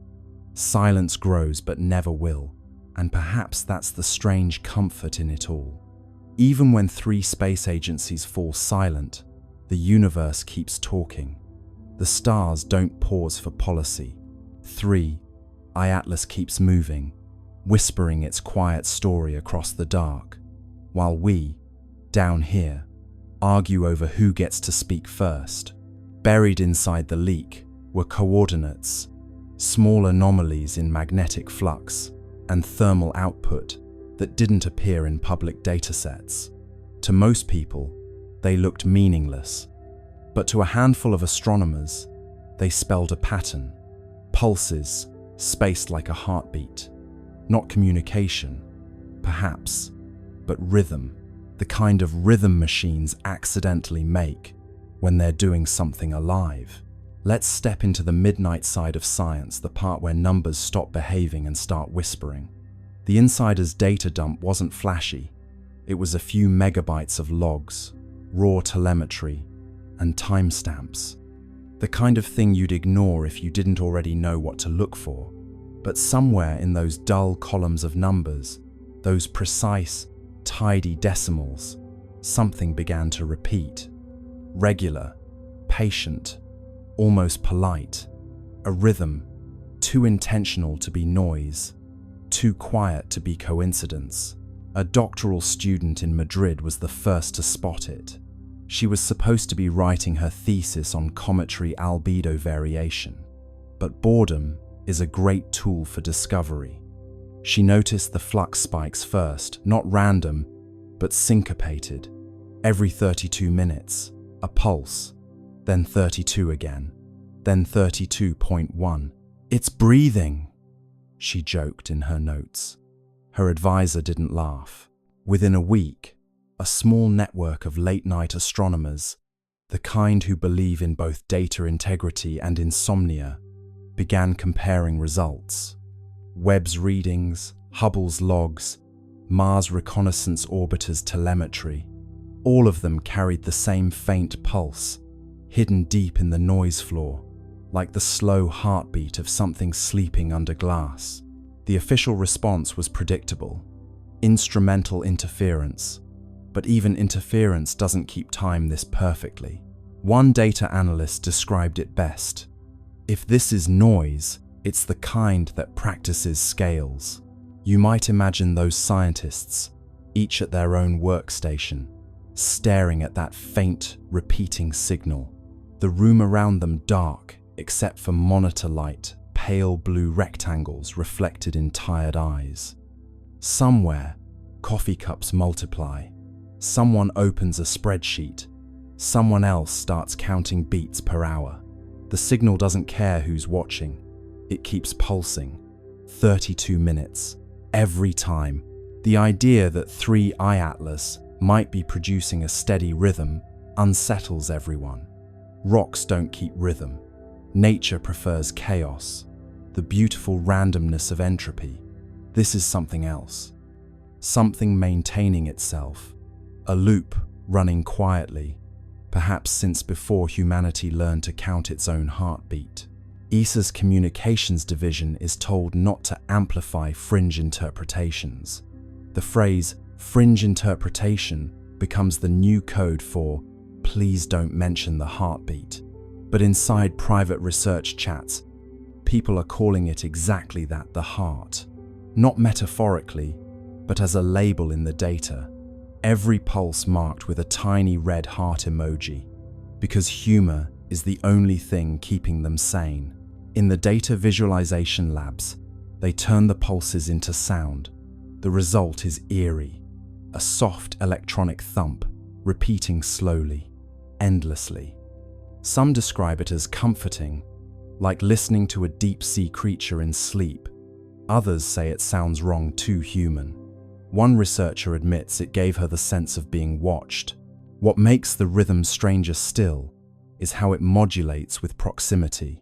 As 3i Atlas approaches a planet, the timing shifts slightly slower, then faster, as though adjusting. The beat follows gravity wells like a musician following tempo. It isn't random noise, it's environmental response. The object is, in some sense, listening. By now, independent labs have tried to replicate the pattern artificially. They can't. The waveforms are too clean, the timing too consistent. Even after running the data through compression, distortion, inversion, the rhythm holds. It's not data corruption, it's choreography. You can imagine the internal ESA memo that follows. No evidence of intelligence. Rhythmic behavior, likely coincidental. But coincidence has a habit of growing teeth. Because when they compared the rhythm's modulation to planetary positions, another pattern emerged, a mathematical sequence matching orbital resonance ratios. Not exact copies, but harmonics. The pulse was singing the solar system's geometry. The Madrid student who found it wrote, half-jokingly, "Maybe it's keeping time with us." The line goes viral in the small, quiet corners of the internet that still care about truth. Forums buzz with theories: gravitational self-stabilization, magnetic field synchronization, alien jazz. But underneath the noise, a simpler truth hums something old and orderly, is alive out there, and it's following the rhythm of the system we call home. Late one night, one of the data analysts overlays the pattern against an ECG, a human heartbeat. The resemblance isn't exact, but close enough to make him stop breathing for a moment. Peaks, rests, peaks again. Life has a structure, so, it seems, does this. And that's when the idea shifts. Maybe it's not communication. Maybe it's not even meant for us.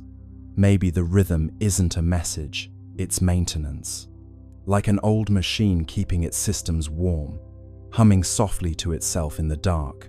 You sit back and listen to the thought forming in your mind. What if this is what time sounds like when it remembers? The steady pulse of something that refuses to decay. Not speech, not signal, just being, continuity made audible. The data analysts, of course, move on. Reports are written, the leak becomes legend, and the heartbeat fades into archived files labeled spurious periodic activity. But the pulse doesn't stop. It's still out there, keeping time. And somewhere, 33 billion tons of impossible rock drifts through space, humming softly, perfectly, as if waiting for the universe to catch the beat. Let's turn our gaze now from orbit to the ground, to the one mechanical witness, sitting quietly on that red desert, under a pinkish sky. The Skycam on the rover caught something on October 2nd, a blur with structure, a glint that seemed to move against the stars. Then, the images stopped coming, a Martian ghost on a digital feed. The Perseverance rover isn't easily startled. It's seen dust devils, eclipses, and meteors slicing the Martian sky like quiet knives. Its Skycam, perched on the rover's mast, watches everything. Dust storms curling on the horizon, the slow breath of sunset through the thin air. But that night, the feed showed something it wasn't supposed to show: a flicker of motion above the usual scatter of constellations, a glint that moved wrong. Stars stay still, pixels thrill, light missteps against its will. The first frame looked harmless, a faint blur near the edge of the field, maybe a cosmic ray hitting the sensor. The second frame caught it again, shifted slightly upward. The third frame, a flash, clean and geometric. Then, black. The feed ended. Within hours, the automated alert system flagged the anomaly. Unexpected optical signature detected. JPL engineers, bleary-eyed at 3 a.m. Pacific time, reviewed the frames. The glint was small, no bigger than a bright pixel cluster, but it moved against the background stars. Comets don't do that. Satellites don't orbit Mars. And Perseverance doesn't blink. At first, they suspected a reflection from one of the rover's instruments, maybe the helicopter, Ingenuity catching stray sunlight. But Ingenuity hadn't flown in days.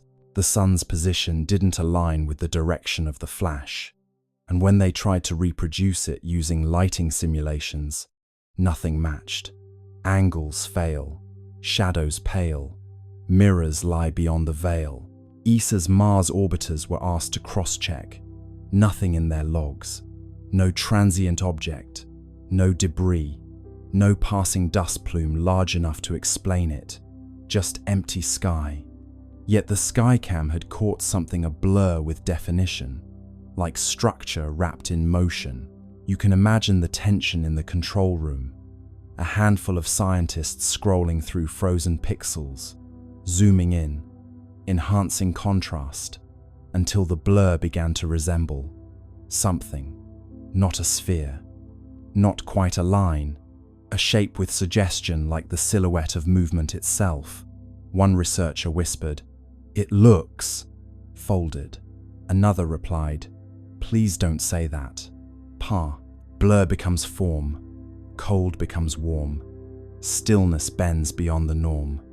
After that night, Perseverance stopped transmitting Skycam frames for nearly 48 hours.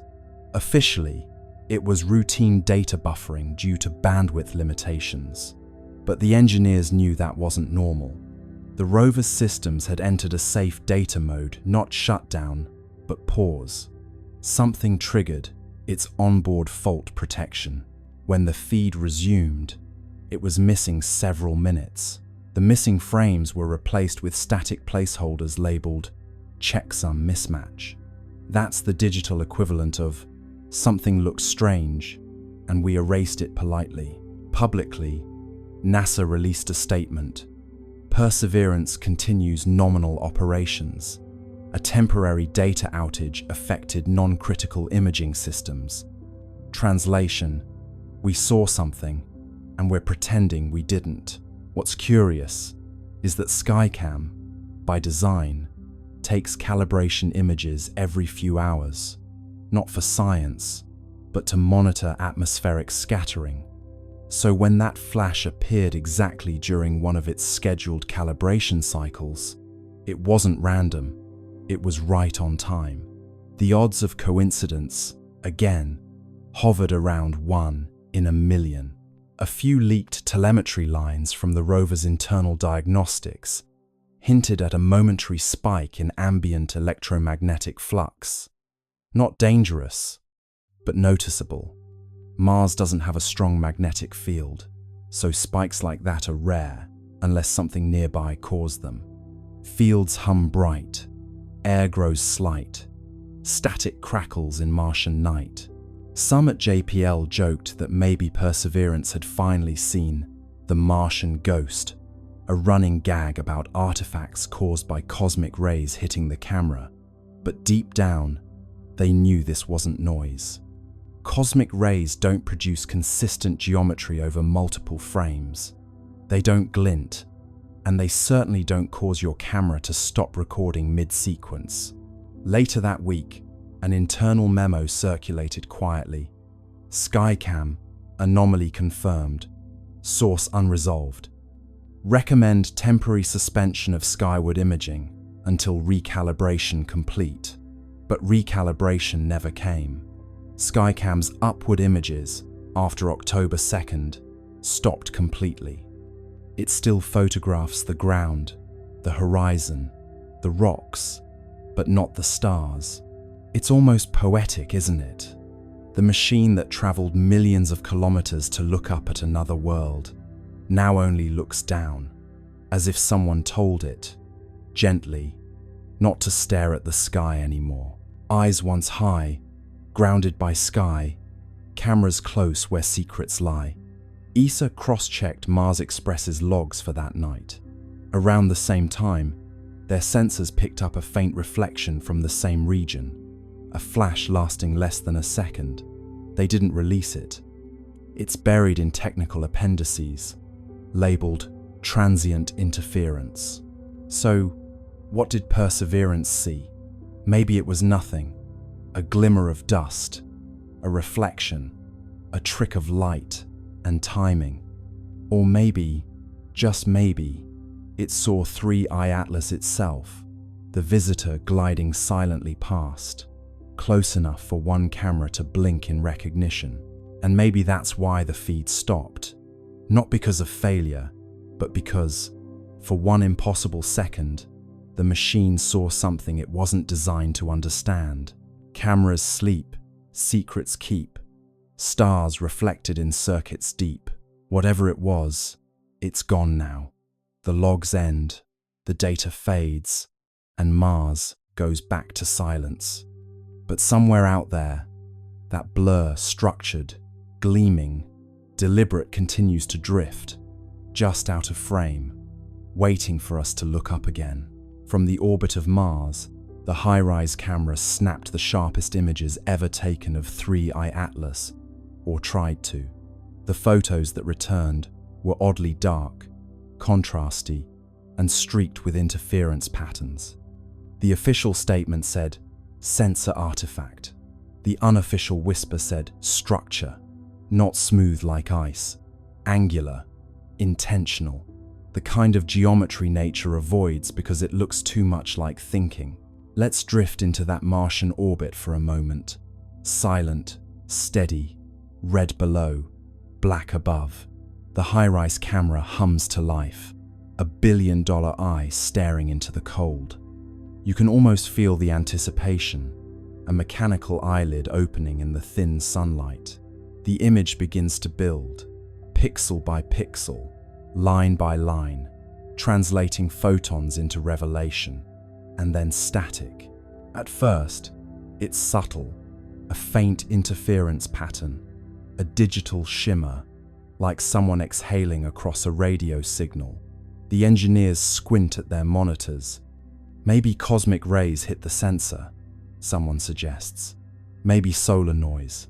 But cosmic rays don't make right angles, and solar noise doesn't repeat itself with architectural precision. The next image arrives, darker. The histogram spikes in places it shouldn't. The shape in the frame looks less like a comet and more like, well, something trying very hard not to look like anything. Its edges are clean, too clean. Shadows fall where there shouldn't be surface variation. And there, just faintly, a glint, a perfect 90-degree reflection. That's when the whispers start. The data team runs deconvolution algorithms to clean the image, and the results make it worse. Beneath the interference, faint geometric striations emerge, triangles, plates, grids. Not random, repeating, symmetrical. The kind of order that makes your brain uncomfortable because it feels deliberate. Structure, one analyst says quietly. No, her supervisor corrects. Artifact. But even as she says it, her cursor hovers over the same square patch again and again, as though hoping it will stop looking like a window. ESA's public statement comes fast and flat. The imaging anomalies are consistent with sensor interference caused by reflected solar radiation. That's bureaucratic. For, we don't know what we're seeing, but please don't ask. Internally, though, emails start flying. The word structure appears 17 times in one thread, always in quotation marks, as if politeness could make it less alarming. Imagine being one of those analysts, zooming in until the pixels themselves seem to blink.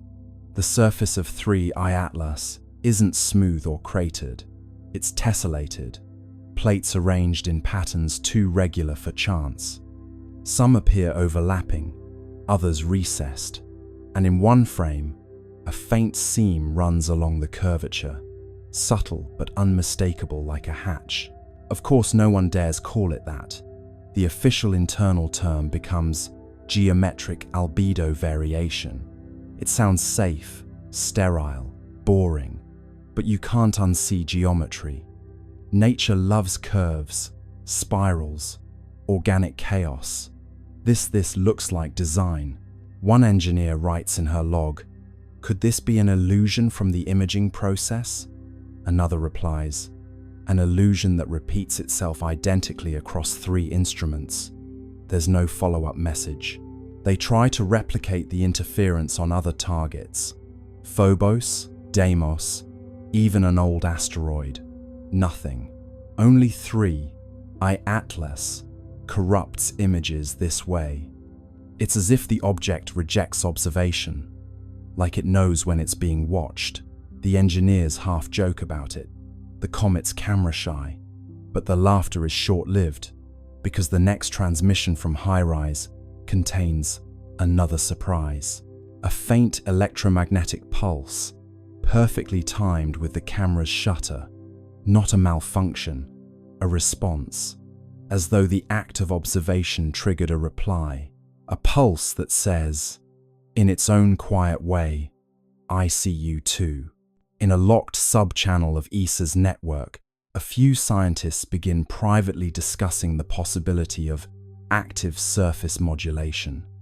They talk about the way certain materials can alter reflectivity based on exposure, photonic metamaterials, adaptive nanostructures, the kind of thing still locked inside prototypes on Earth. But this is happening hundreds of millions of kilometers away, and it's working flawlessly. Publicly, the agency releases blurred grayscale stills, carefully cropped to hide the patterns. Enhanced contrast is cited as the reason for distortion. It sounds reasonable until you realize they've enhanced the darkness, not the light. They've made the object less visible, not more. The cover-up, if it is one, isn't about hiding truth. It's about buying time. You imagine the silence inside those offices, the soft tap of keys, the nervous glances toward closed doors. The engineers know what they've seen, but they also know how careers end. Better to let the pixels lie. Better to call intention an artifact and go home early. But the data, like truth, keeps finding its way back. Somewhere, late in the night, a graduate student overlays all the interfered images, stacking them like translucent slides. Slowly, a pattern emerges. Faint, angular, deliberate. A hexagonal lattice running the length of the object, segment by segment. She whispers, "This isn't random. Her mentor sighs and rubs his eyes. Then don't say it out loud. 3i Atlas drifts on, silent and unbothered, its surface catching sunlight in rhythms that cameras can't quite capture. Whether it's reflecting, refracting, or responding, no one can agree. But deep down, every scientist staring at those corrupted images feels the same creeping certainty. This isn't a comet pretending to be a machine. It's a machine pretending to be a comet. Let's turn our attention now to the silence that followed, the kind that hums louder than sound itself. NASA, China, and the UAE, three nations with instruments that could see every grain of dust on Mars, said nothing. No apologies, no delay statements, just an odd, synchronized silence from three sides of the planet. In the world of space science, silence isn't normal. These agencies are built to broadcast. They live for live streams, press briefings, and glossy behind-the-scenes videos of scientists smiling beside screens of raw data. They know the power of wonder and the currency of attention. So when three agencies went quiet at once, it wasn't caution. It was choreography.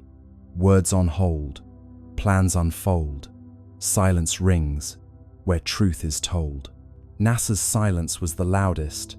Their social media team, usually chatty as a cosmic talk show, posted nothing about Mars for 4 whole days. Their blogs, which can turn a dust storm into a cliffhanger, skipped over October 3rd entirely, as if the date itself had been erased. Someone even checked the public mission log for Perseverance.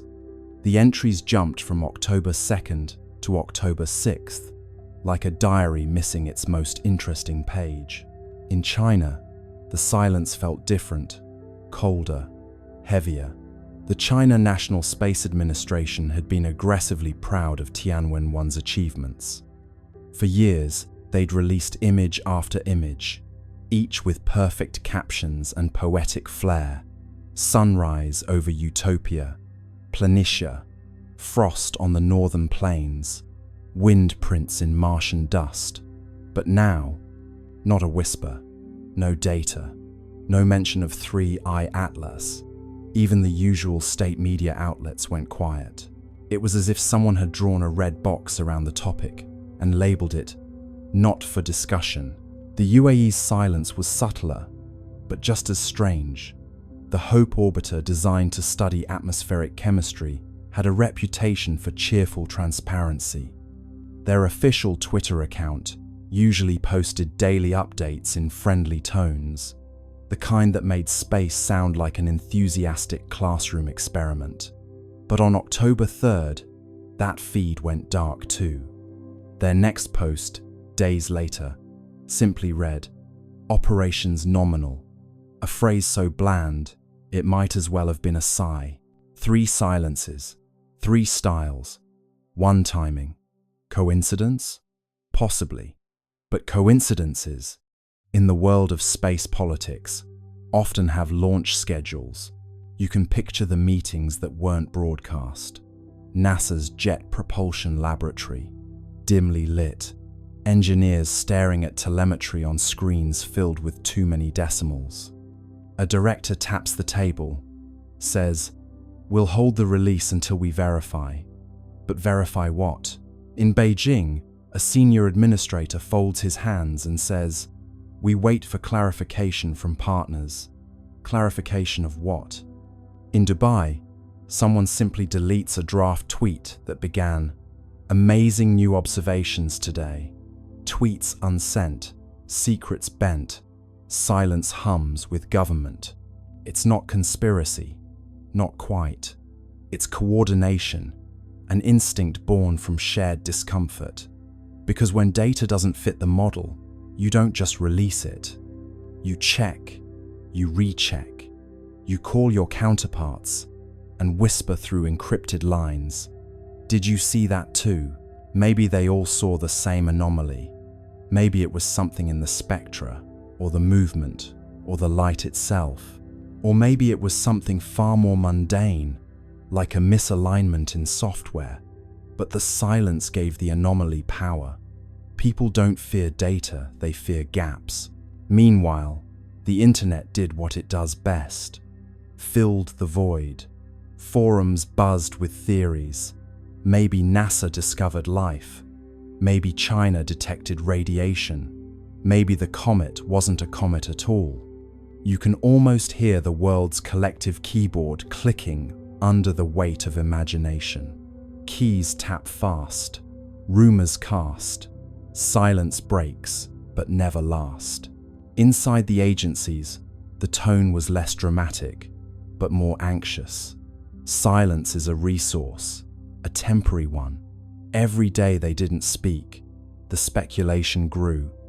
And so, communications teams drafted placeholder statements, just in case. NASA's draft began. Preliminary results are consistent with natural phenomena. China's began. Analysis ongoing. International coordination required. The UAE's version simply said, "We continue to monitor with interest." 3 drafts, 3 ways of saying absolutely nothing. But silence, like space, is never truly empty. It amplifies the faintest signals. When ESA spoke first, that silence turned reflective. NASA's restraint began to look suspicious. China's confidence began to look afraid.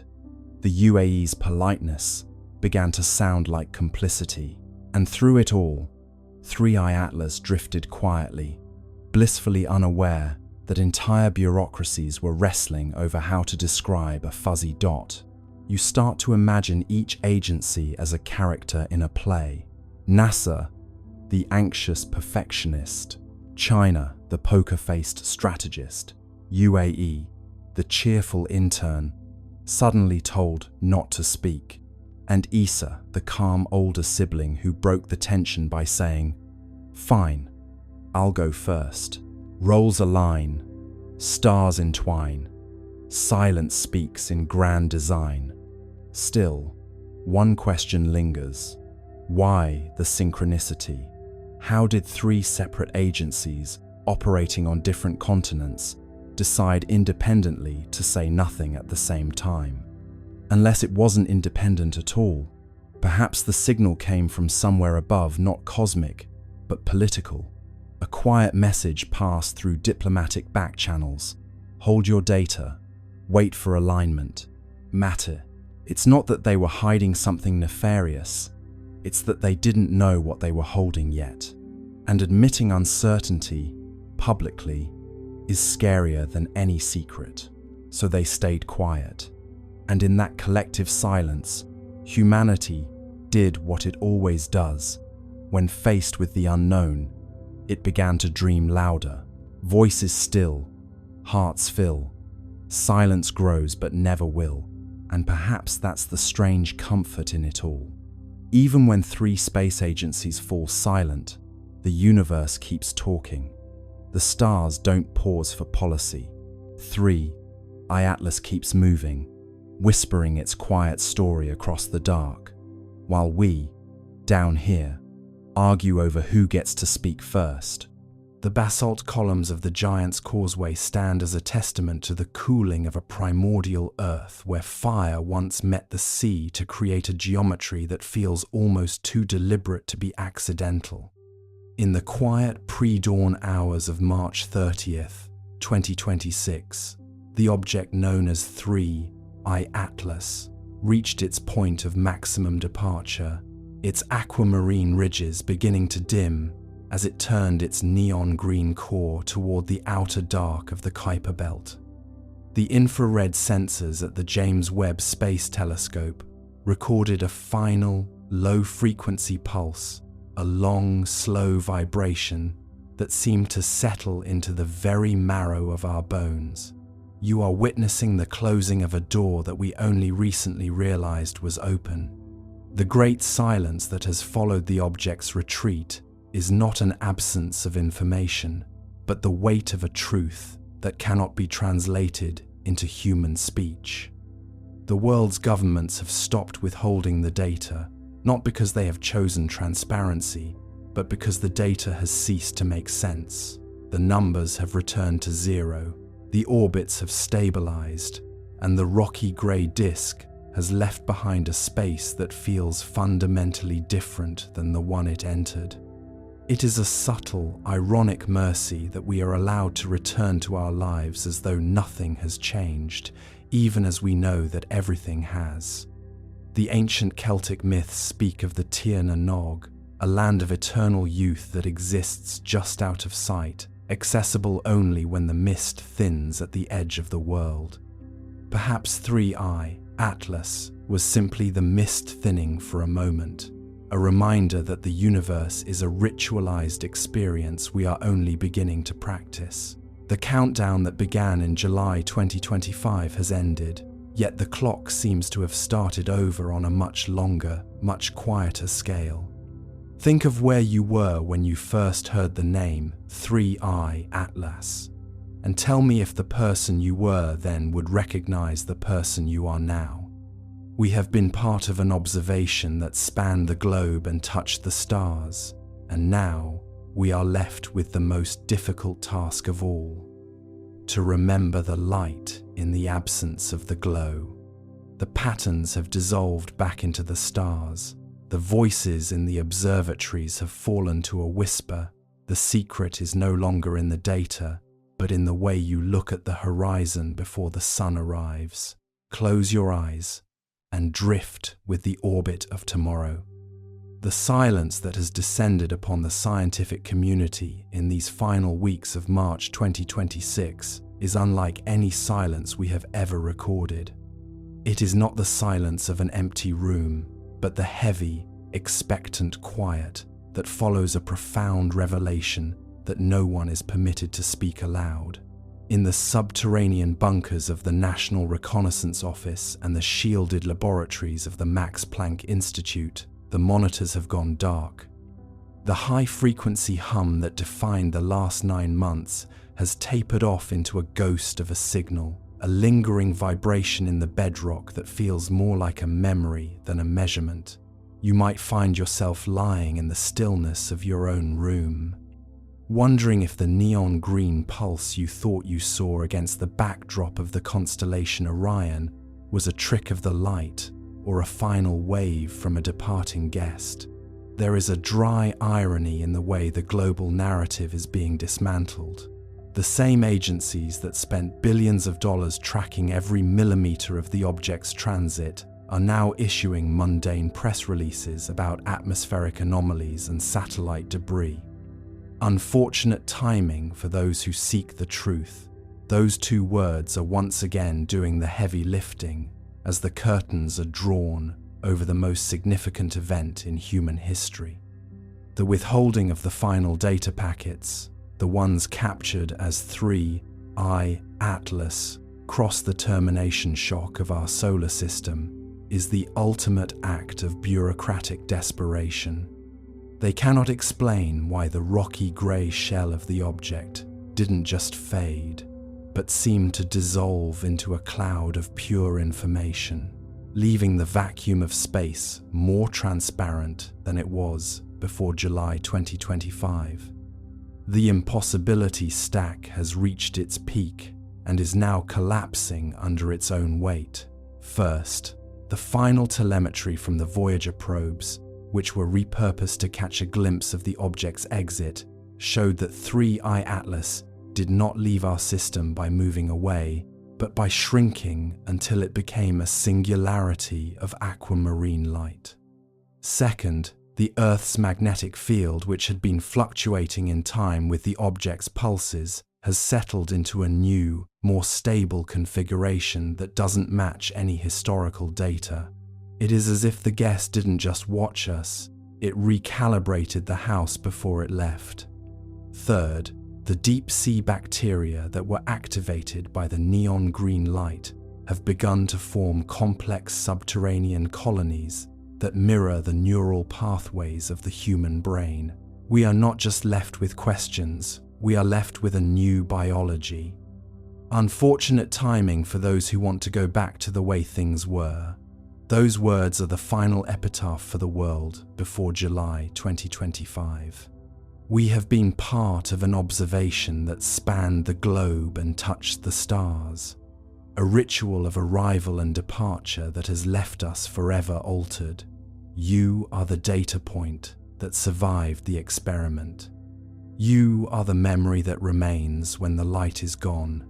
The scale of the universe has not changed, but your place within it has. You are no longer a stranger in the dark.